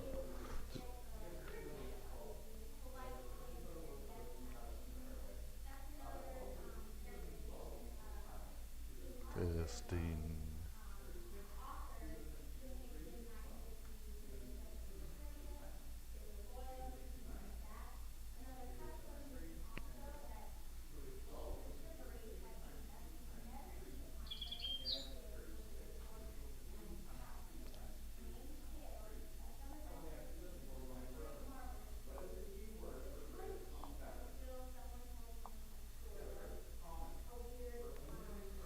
Okay, let's go ahead and get started into chapter 2. So make sure that chapter 1, like I said, gets turned in, and you are up to date with making sure that all of your section reviews and everything are turned in also. Okay, so now we're going to take a little bit of a different shift to this because, and as we have talked about a little bit, math and science go hand in hand. Okay? So like the title of this, the title of the chapter is Measuring Matter. Okay? Or Measuring Matter. What did I say, matter? Okay, Measuring Matter. 2.1, it's mathematics and its measurements. So, first category, mathematics. Oops. I guess I can go with my PowerPoint. There we go. Mathematics. That's the science of quantity.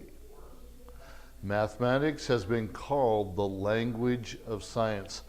That's the special relationship between math and science, is that math has been called the language of science. You do with so much of math in science because you're dealing with formulas, especially when you get into chemistry and this, and we're going to do a lot of math in this chapter. So that's where I think you already felt that it was coming, okay?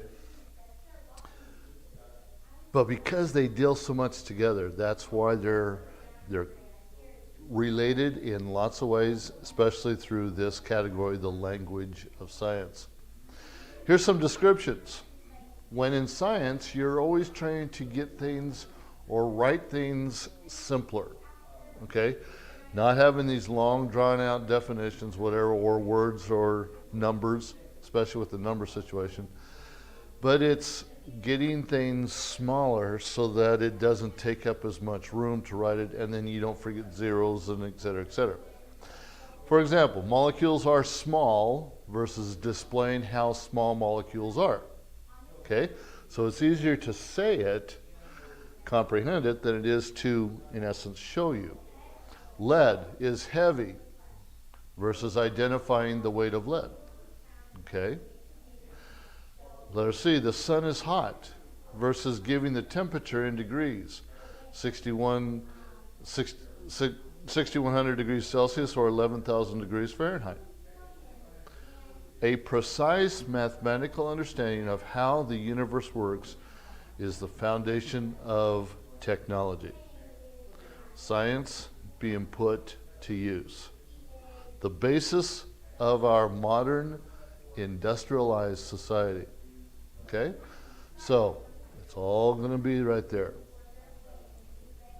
Okay. Number 3, equation.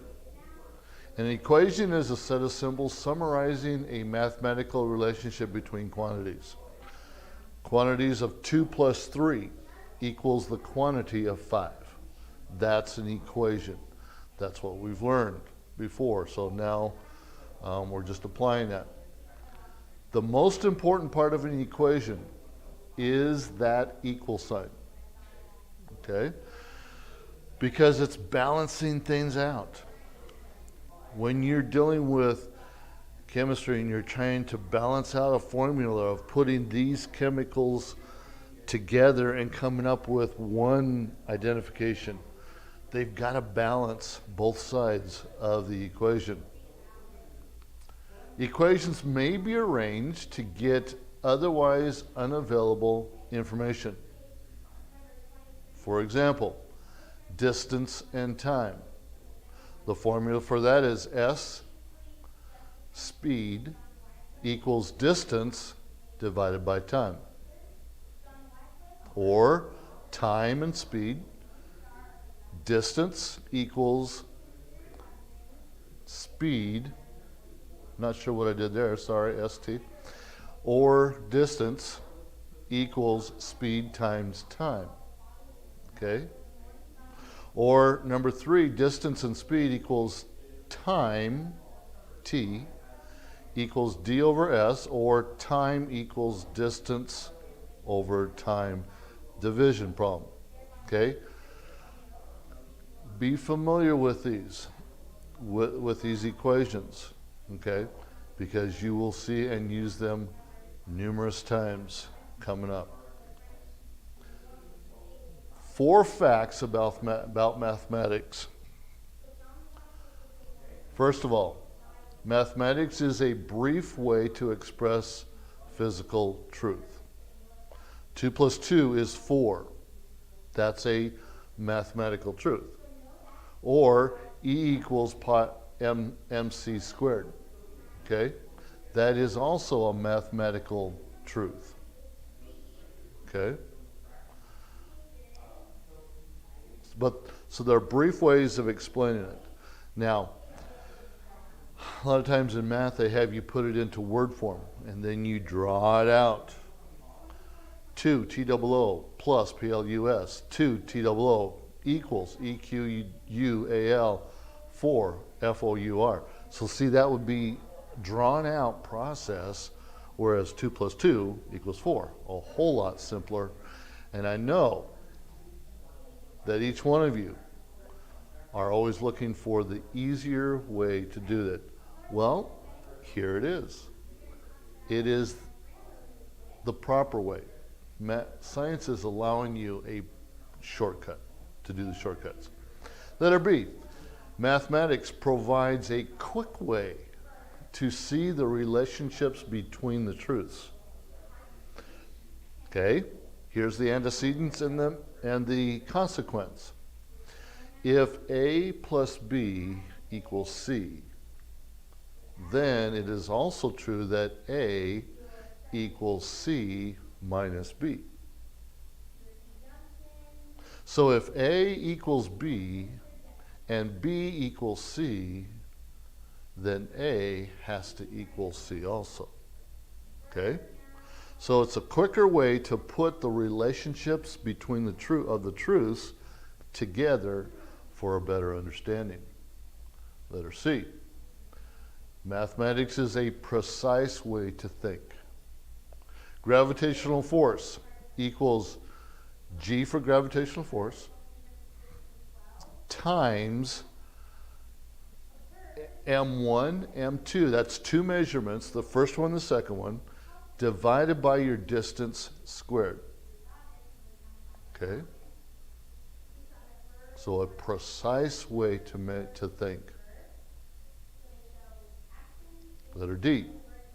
It allows scientists to arrive at other truths or things that might be truths, things that cannot be easily observed or they cannot be easily measured. Okay? For example, volt equals amperes times ohms. Or magnetic force equals kilowatts times P1, P2 divided by the distance squared. Okay? So it's taking truths, arriving at another truth, okay? Because sometimes these, when you're dealing with electricity, it's hard to measure things, okay, a lot of times. You can't observe the electricity, but you know it's there. Sometimes it's even hard to measure things, but you know they're there. So we come up with formulas that help us get to those points. Okay? If you haven't finished this one, check with your neighbor, okay? Okay, next category. The patterns in creation. Now see, this is what we could have been talking about. When God created the world, the mathematical truths that fit creation were created then. They were discovered and put into practical form later, but the truths were there. Okay? Certain numbers appear repeatedly in nature. Proverbs 3:19 states, "The Lord by wisdom hath founded the earth. By understanding hath he established the heavens." Okay? They're repeated in nature because he's established them in their order. For example, you got the flowers. Flowers have 2, 3, 5, or 8 petals or petal-like structures. And a rose will always have that basically the same amount of petals. A daisy will have the same amount or the same order of them. Okay? But you can see just the two differences in the two pictures of the flowers here. That God created these flowers to bloom with their order of number of petals per row. And the one on the left, you can see a couple, at least 2 layers of flower or petals. Okay? We have in nature what we call Fibonacci numbers. Okay? Now look at this, follow along. It's not your normal 1, 2, 3, 4, 5, 6, 7, 8, 9, 10, and et cetera, et cetera. It is 0 and 1, 1, 2, 3, 5, 8, 13, 21, 55, 89, 144, 233, 377, 610, et cetera, et cetera, et cetera. Now what they've done is this. 0 plus 1 equals the next number. Okay? 1 plus the 1 going to the previous equals the 2. The third one, or the third number, the second one, plus the 2 equals the 3. The 2 plus the 3 equals the next number, 5. The 3 plus the 5 equals the next 8. The 5 plus the 8 equals the next 13. And you would just keep going and going and going and going. So theoretically, there's not going to be a stoppage to these Fibonacci numbers. Daisies are made up of dozens of tiny flowers forming 2 sets of spirals. One set going clockwise, 21 of them, and the other going counterclockwise. The Fibonacci numbers. Taking the first, adding the second to get the third. Backtrack 1, take 1 step back, add it to that new one, gives you the 4th one, and on up the line. Okay? Number 2, when you look at sunflowers and pine cones, they have similar spirals as the daisies do. God's creation. No way could these 3 pictures, these 3 types of plants have evolved from a goo. Okay? Spontaneous generation. They could not have happened and come up with this type of order. The pineapple spirals form 8 curves one way, 13 curves the other way.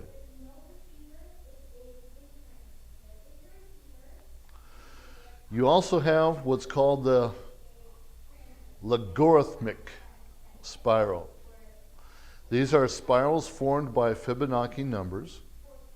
These spirals are found in snails, shells, parakeet claws, the cochlea of our inner ear, the shell of the nautilus, the ram's horns, and the elephant's tusks. Okay? So in these pictures, you can see how that the logarithmic spiral is specifically part of God's creation.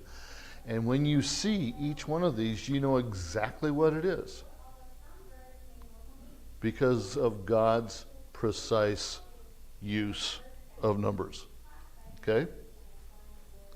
I want to get as far as I can today. I'm not sure if we're going to get too far, but let's see. The only homework you would have tonight would be reading pages 26 to 28. So let's see how far we can get. Okay? Okay. Accuracy and precision. With math, you have to be accurate. Okay? If you're off, it's going to change. A architect has to draw that line perfectly straight. If he's off 1/16 of an inch, okay, or if he's off a fraction of that 1/16 inch at the beginning, it's going to be 1/16, maybe 1/8 of an inch, maybe a little bit more when he ends. So therefore, the wall of the building that he's constructing will be off, okay? And then whoever goes in and tries to lay or put up sheetrock or, frame the house or whatever, they're not going to be precise because the foundation, the beginning point, wasn't precise. It wasn't accurate. So it has to be there. Measurements must be precise because God's physical creation and the laws through which he governs them are precise. That puts a burden on us to do it the right way. The two kinds of certainty or uncertainty in scientific measurements are this: accuracy and precision. Accuracy is how closely a measurement reflects the actual value. Precision is the repeatability of a measurement or how close several measurements are to each other. Here's 3 examples of all this. You go out and you're shooting at a target. High accuracy is how close to the bullseye did you get. High precision is how close to each other did you get. Okay? So, when you go to a gun range and you're shooting at a target, let's say you're going to go to be a police officer. They're going to teach you to shoot accurately, not to spray your bullets all over the body, but to shoot accurately towards one spot. Okay, basically. High precision is close to each other. Low accuracy is far from the bullseye, where high precision is close to each other. Okay? So that would be the upper left one. The high precision, they're in a bunch, but they're not close to the bullseye. So either your focus was off, either you shook the gun in the right way at the same time and got the bullet or the arrow, or whatever you're shooting at the target, to hit the same spot all the time.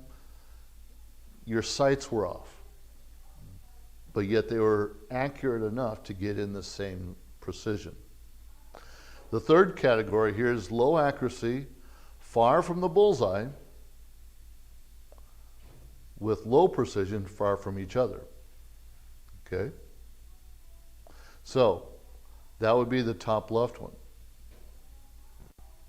And the fourth one there is high accuracy, high precision. All of the chances, all of the bullets, all of the arrows, or whatever the case may have been here shooting at this target, all of them are hitting the bullseye. Okay? That's what we're talking about, the difference between accuracy and precision. Keep this in mind as we go. Okay? So once again, your homework tonight is just to read pages It should be pages 26 to 28. Sorry about that. I forgot to get that changed when I changed my notes. 26 to 28. Okay?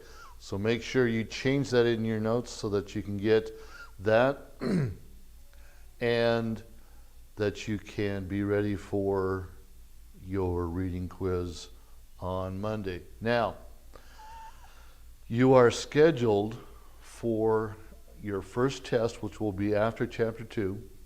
It's scheduled for a week from Monday or Tuesday. Depends on how we do next week, but that's roughly when we're going to do it, either the Monday or Tuesday.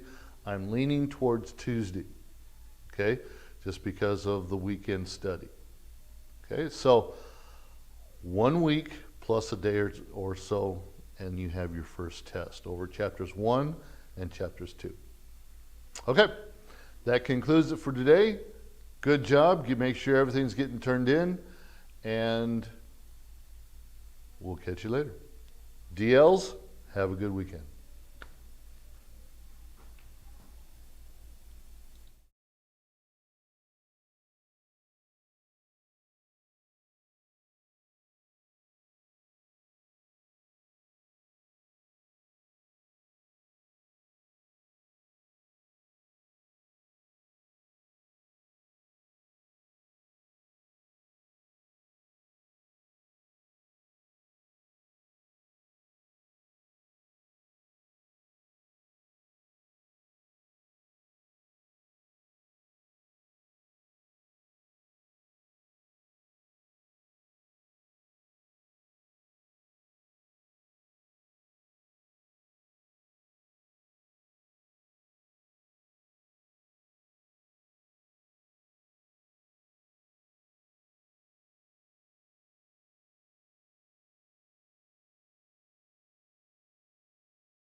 All right. Hello and welcome to Algebra 1. We have a quiz to start off today's class. So distance learners, you've already been sent information about quiz 2. If you don't do it during this class, you need to make sure that you get it done before Monday. At the very least, make sure your parents proctor that. They have information in My Schoolworks, and that should give you everything you need there. So that's what's happening there. The quiz 2 over 1.3 and 1.4. Facilitators, you can give them maybe 2 minutes to look things over and then give the quiz. Once students are done, please collect the quizzes. I'll grade them later. And then if the facilitator in the distance learning room will go ahead and send me a text when everyone's done, that would be very helpful there with that quiz. And then we'll pick up there with 1.7 signed numbers. So if you're distance learning and you're not taking your quiz right now, just hang tight for a little bit. But those of you who are in the Distance Learning Center on campus, you guys are taking quiz 2 right now over 1.3 and 1.4. Remember, no calculators. All you're allowed out is a pencil. You don't even need scratch paper because there's plenty of room on the quiz. All right, so you guys are working on that. Also, facilitator, make sure you don't hand out the key. Just mentioning that. All right, so I'll come back on once the facilitator or supervisor or whatever term it is we're using gives me a text letting me know you guys are all done, and we'll pick up with 1.7 signed numbers today. All right, so go ahead and take quiz 2 and let me know when you guys are done.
All right, looks like everyone's finished with their quiz on campus. So go ahead and get out your textbooks. We're in 1.7.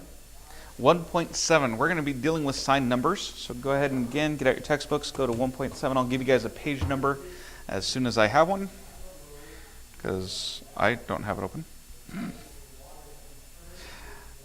Certain things don't quite click to me. I forget I can't just grab a textbook.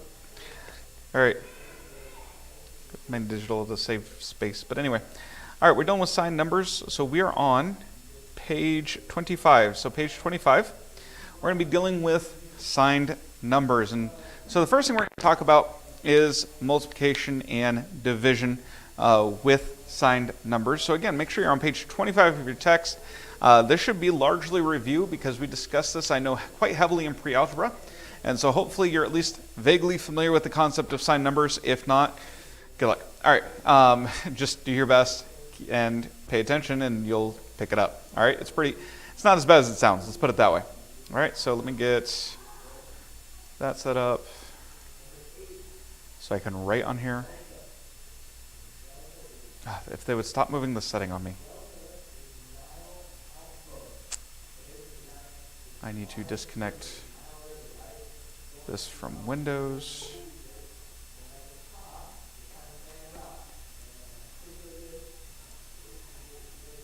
Now I can set up the Wacom.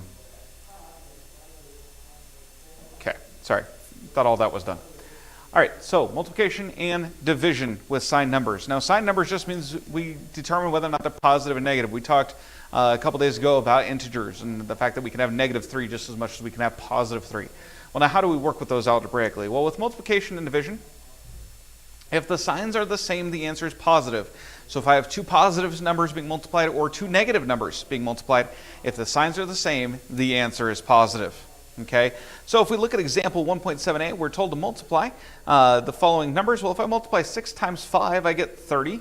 And if I multiply -6 times -5, I also get 30. Okay, and you can see this there on page 25 of your text. And in part B of example A, you see 6 times -5 gives us -30. And -6 times 5 gives us -30, because all that matters is if the signs are the same or not. Okay?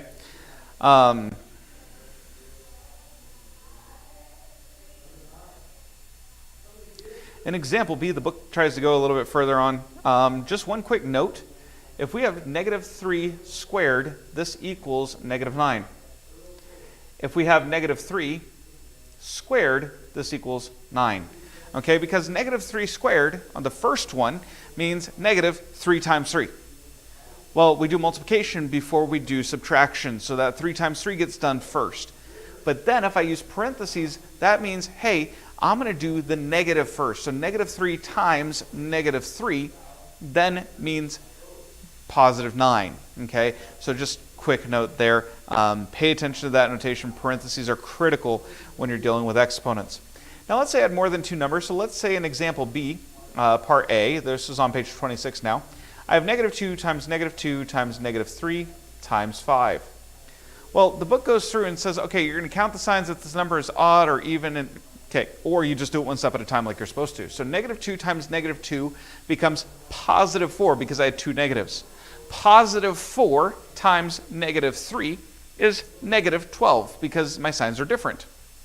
Then my -12 times my +5, signs are different, so 12 times 5 is 60, and this becomes negative because my signs were different.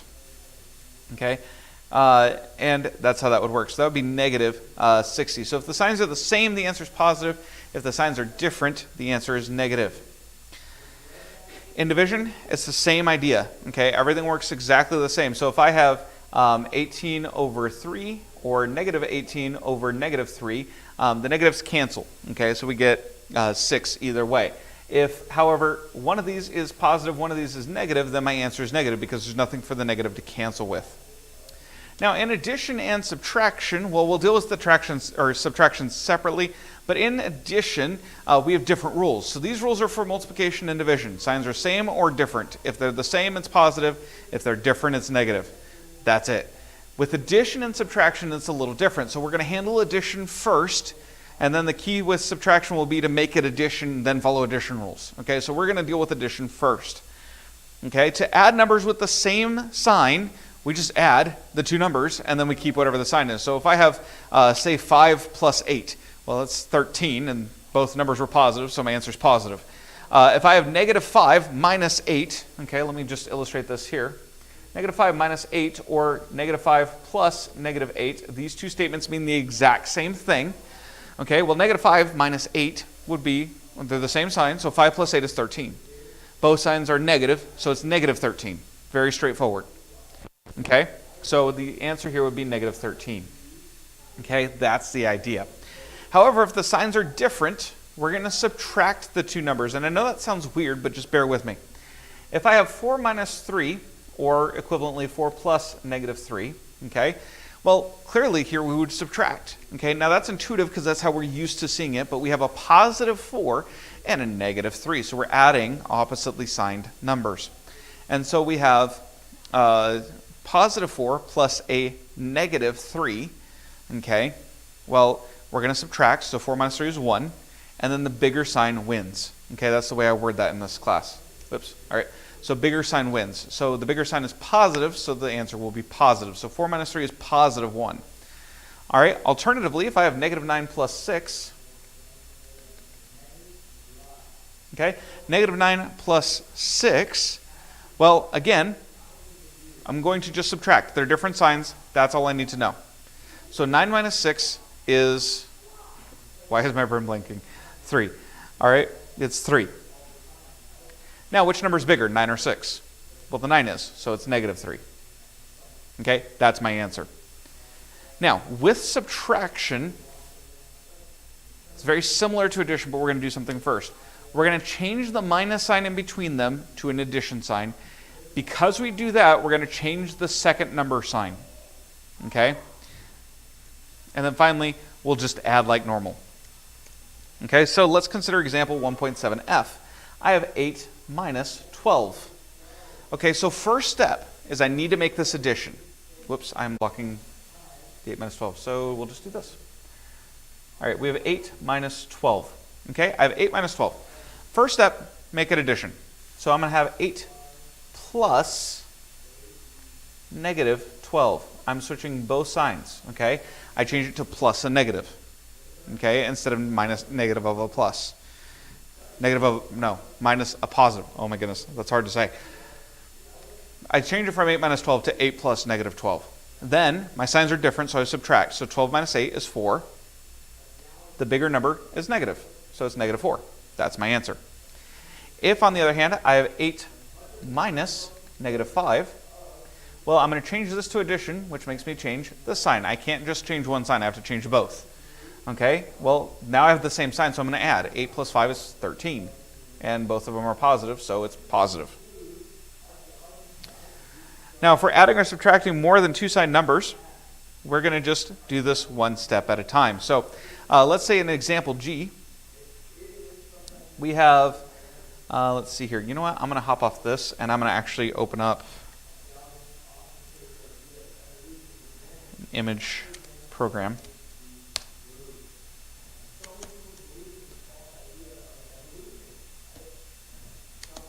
There we go. All right, so we're going to go right into example 1.7G. We have part A where it says 8 plus negative 3 plus 5 plus negative 6. Okay, so we're going to take this one piece at a time. So my first step, 8 plus negative 3, that's addition. It's unlike signs, so we're going to subtract. So 8 minus 3 is 5. The bigger sign is positive, so that sign wins. And then I'm going to just copy down everything else. The next step, I have 5 plus 5. Pretty straightforward. We're already used to that. That's 10. So 10 plus negative 6. My signs are opposite, so we're going to subtract. 10 minus 6 is 4. Bigger sign is positive, so this is a positive 4. And that's how that works there. If I look at part B, I'm given 1 plus 2 minus 8 plus 5 minus negative 2. Okay, so we're going to take this from left to right, one step at a time. 1 plus 2 is 3. And I'm going to change this right now, plus a negative 8. I'm going to change this one while I'm at it too, plus 2. Okay, so 3 plus negative 8. Well, the signs are different, so 8 minus 3 is 5. The bigger number here is negative. So I have negative 5 plus 5. Well, anything plus its opposite is 0. So I get 0 plus 2. So obviously then we just have 2. All right, so that's how that works there. We get just 2 as our final answer. If we have fractions,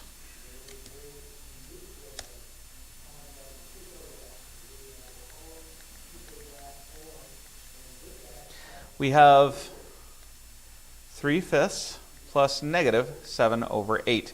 Now the negative doesn't necessarily have to be on top. It could be in the middle as a minus sign. It could be in the denominator, and so long as it's there somewhere. We typically show it in the top or in front for clarity. So 3/5 plus negative 7/8. Well, the first thing, of course, we have to do is we have to get these into equivalent fractions. Well, the 5 as a prime number doesn't go into 8. So we just know that 5 times 8 is 40. That's going to be our least common denominator. Okay, so we're going to do 40, 40. We're going to keep that negative sign. All right, so 5 goes into 40 8 times. 3 times 8 is 24. 8 goes into 40 5 times. 5 times 7 is 35. Okay, so now I have unlike signs, which means I'm going to subtract. Okay, so I have 35 minus 24. That gives me 11.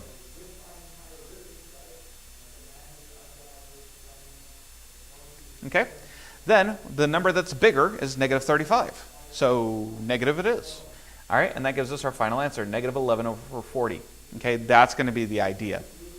Part B of that example. What time does this class get out?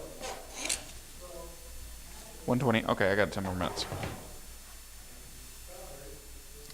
One more example. I have negative 1/4 minus negative 3/8. Okay, first things first, let's go ahead and change our subtraction to addition. Excuse me. Okay, so I get negative 1/4. All right, I'm going to have negative 1/4 plus 3/8. Well, my least common denominator is going to be 8. So I'm going to have negative 2/8 plus 3/8. So 3 minus 2 is 1. And 3 is bigger, so it stays positive, 1/8. All right, and then in the book, part C on the next page, page 29, we have negative 7/9 minus negative 2/3. Okay, so we're going to change this to addition. So negative 7/9 plus over 9. Well, 3 goes into 9 3 times. Times 2 is 6. So I have negative 7/9 plus 6/9. That gives me 1/9. And it's negative because the 7 is negative. Okay, because our larger one is negative.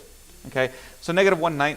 If you write it right in front of the fraction bar, make sure there's enough of a gap to make it obvious. Otherwise, put it in the numerator if you're going to have a problem with that. You know your handwriting better than I do, so make sure that you help yourself and help me as I grade. All right, so right now, your practice. All right, so classwork is practice 1.7 blue. And then your homework is review, 1.7 all. Okay, review 1.7 all. It's only 10 questions. So right now I want you guys working on practice so you guys can get that down. And then your homework is to do review 1.7 all. It's in Google Classroom already. Again, you're going to do it on a separate piece of paper, take a picture, put it in that assignment. Okay, so that's what I want you guys to do tonight. And I will see you guys soon. Bye.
Buenas tardes, clase. Bienvenidos de nuevo a Español número 1. Espero que tengan una bonita fin de semana, que la pasen muy, muy bien. So, good afternoon, everyone. Welcome back to Spanish 1. I really hope that you're excited for your weekend and that you have a really, really good weekend. I didn't shave my head, by the way. It's just a turban. I teach second grade, so they're all asking me this morning, what is in your hair? Like, what is in your head? Where's your hair? I'm not bald, I promise. I have hair. It's just something new, but might be a mistake. Too many questions.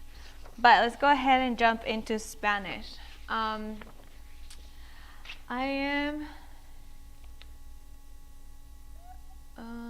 Okay. I am going to go ahead. Thank you, girls, for signing in. The only one that I don't see here is Andrew on the online. So I don't know if Andrew, you're here listening. Make sure you're sending me a text that you're here. Also, this is for the online students. I think it's Giselle that your number wasn't working for me. So can you please go ahead and send me your number? Because it wasn't working last night. I tried to send you the copies, and for some reason it didn't let me. So okay, I see you, Andrew. Thank you.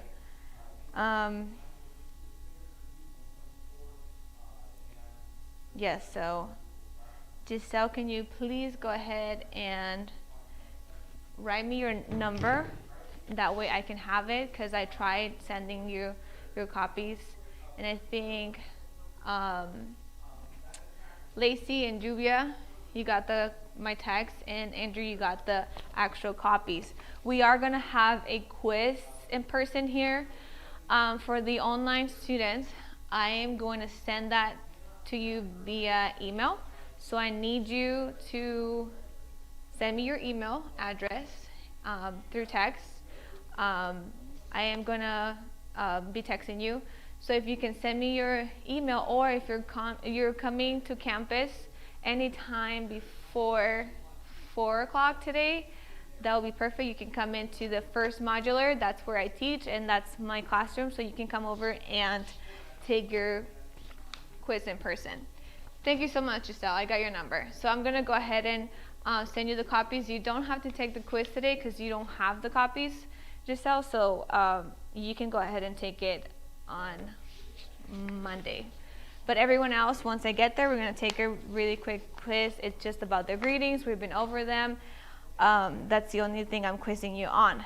Today we are going to go to page 7, letter C. So we're going to go back to the questions and answer. We're going to practice those right now. I'm going to read them in English, and you're going to repeat them in Spanish, okay? Make sure you're reading it properly, your pronunciation. Make sure you're rolling your R's. And remember, we don't use the H when we're using Spanish, okay? The H has no sound. I'll just keep reminding you constantly about it, okay? So I'm going to read the question all the way from numerical order 1, 2, 3, 4, 5 down. And then from 6 to 10, those are going to be the answers. So let's start with, how do you say? So you should have said, ¿cómo se dice? How do you pronounce? ¿Cómo se pronuncia? How do you write? ¿Cómo se escribe? How do you translate? ¿Cómo se traduce? What does it mean? ¿Qué significa? I don't know. Yo no sé. I don't understand. No comprendo. I can't. No puedo. I don't remember. Yo no recuerdo o no recuerdo. and I forgot. Se me olvidó. Okay, we're gonna go over these later in the classroom again, but if you're home, make sure you can practice them, like stand in the mirror or try to find someone in your house that can help you with the questions and answers. That's what we do as a dialogue when we go to the classroom. Now, today the new ones, the page that we're gonna be in, it's page number 9, favors and courtesies. So we're gonna go ahead and go to page number 9, and it's letter D. So letter D right here, favors and courtesies. And we're gonna start by reading them all together. Let's read them in English one time, and let's do it all in numerical order. So we're gonna do 1 all the way through 15, like I said, numerical order. So what, wait a moment, slower. So let's go ahead and read those in English all together, and then when I say, like, when we're done, let's go flip the page, and then we'll read them in Spanish. Okay, ready? Begin. What, wait a moment, slower, repeat, again, please, thank you, you're welcome, excuse me, I'm sorry, yes, no, all right, never mind, perhaps, it depends. Now let's go to this next page. Obviously you should know those already in English.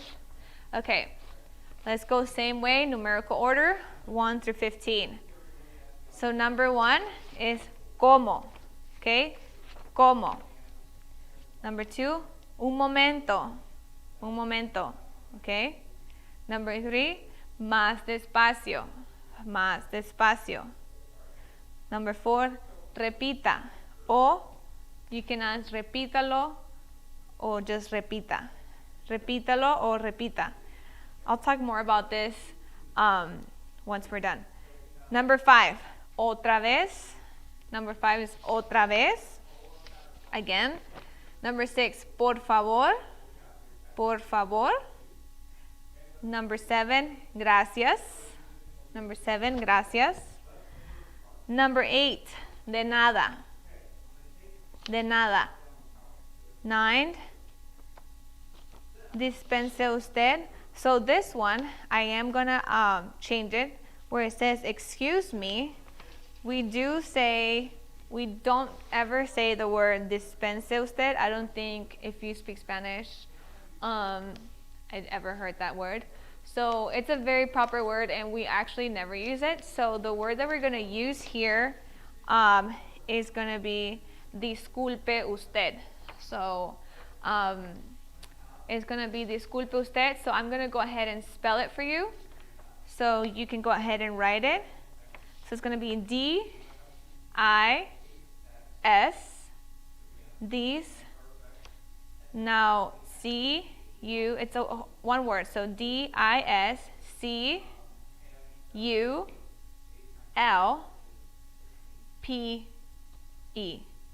disculpe, okay? D-I-S-C-U-L-P-E, disculpe. So disculpe usted, that's gonna be excuse me. Number 10, perdón, lo siento, I'm sorry. Perdón, lo siento, excuse me, I'm sorry. And then 11, sí, no, you should know that one. Number 12, está bien. 13, no importa.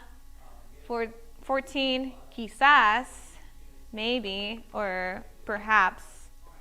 And 15, it depends. So 15 depends. So let's go ahead and read those a little bit faster. So now you heard me how you pronounce it, and also underneath it has the pronunciation that it'll help you. So let's start with number 1. Okay, everyone together. Como, un momento, más despacio, repita, otra vez, por favor, gracias, de nada, disculpe usted, perdón, lo siento, sí y no, está bien, no importa, quizás y depende. y depende, okay? Let's go ahead and go over let's review our quiz really quick, because once I get there, I'm gonna go ahead and give you the quiz. If you need me to email you the quiz, you want to take it anytime before 4, and you can't make it today, just go ahead and shoot me a text with your email, or go ahead and actually send it through the YouTube live, okay? So go ahead and send me your email or somewhere I can send it to you, and I'll be sending that before 4 o'clock this afternoon. Okay, so I'm gonna say it in English, and you're gonna go ahead and practice saying it in Spanish, okay? So I'm just gonna shout different ones, and I'm hoping that you're saying it correctly. And if you're in the classroom and you know Spanish and you hear it pronounced wrong, make sure you let them know, okay? And same at home, if you know, if you're not sure, make sure you check with your paper, or make sure you're checking with someone else, okay? So let's go ahead and do, how is your mother? How is your mother? Good afternoon, Mrs. Good afternoon, Mrs. Hey. Nothing much.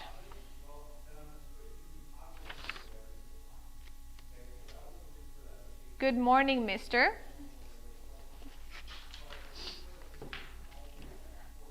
How are you? So-so. Very fine. How is your family? And how is your father? Okay, we'll just go over those few just to review. Lacey, I got your email. Thank you so much. So I'll be emailing that to you once I get to the classroom. That way, once I get to my classroom, and that way you can go ahead and take it. If you can go ahead and you want to take it online, make sure you send me your email, text me your email, or send it right through here, okay? So I'm going to go head over to the classroom and give you guys your quiz.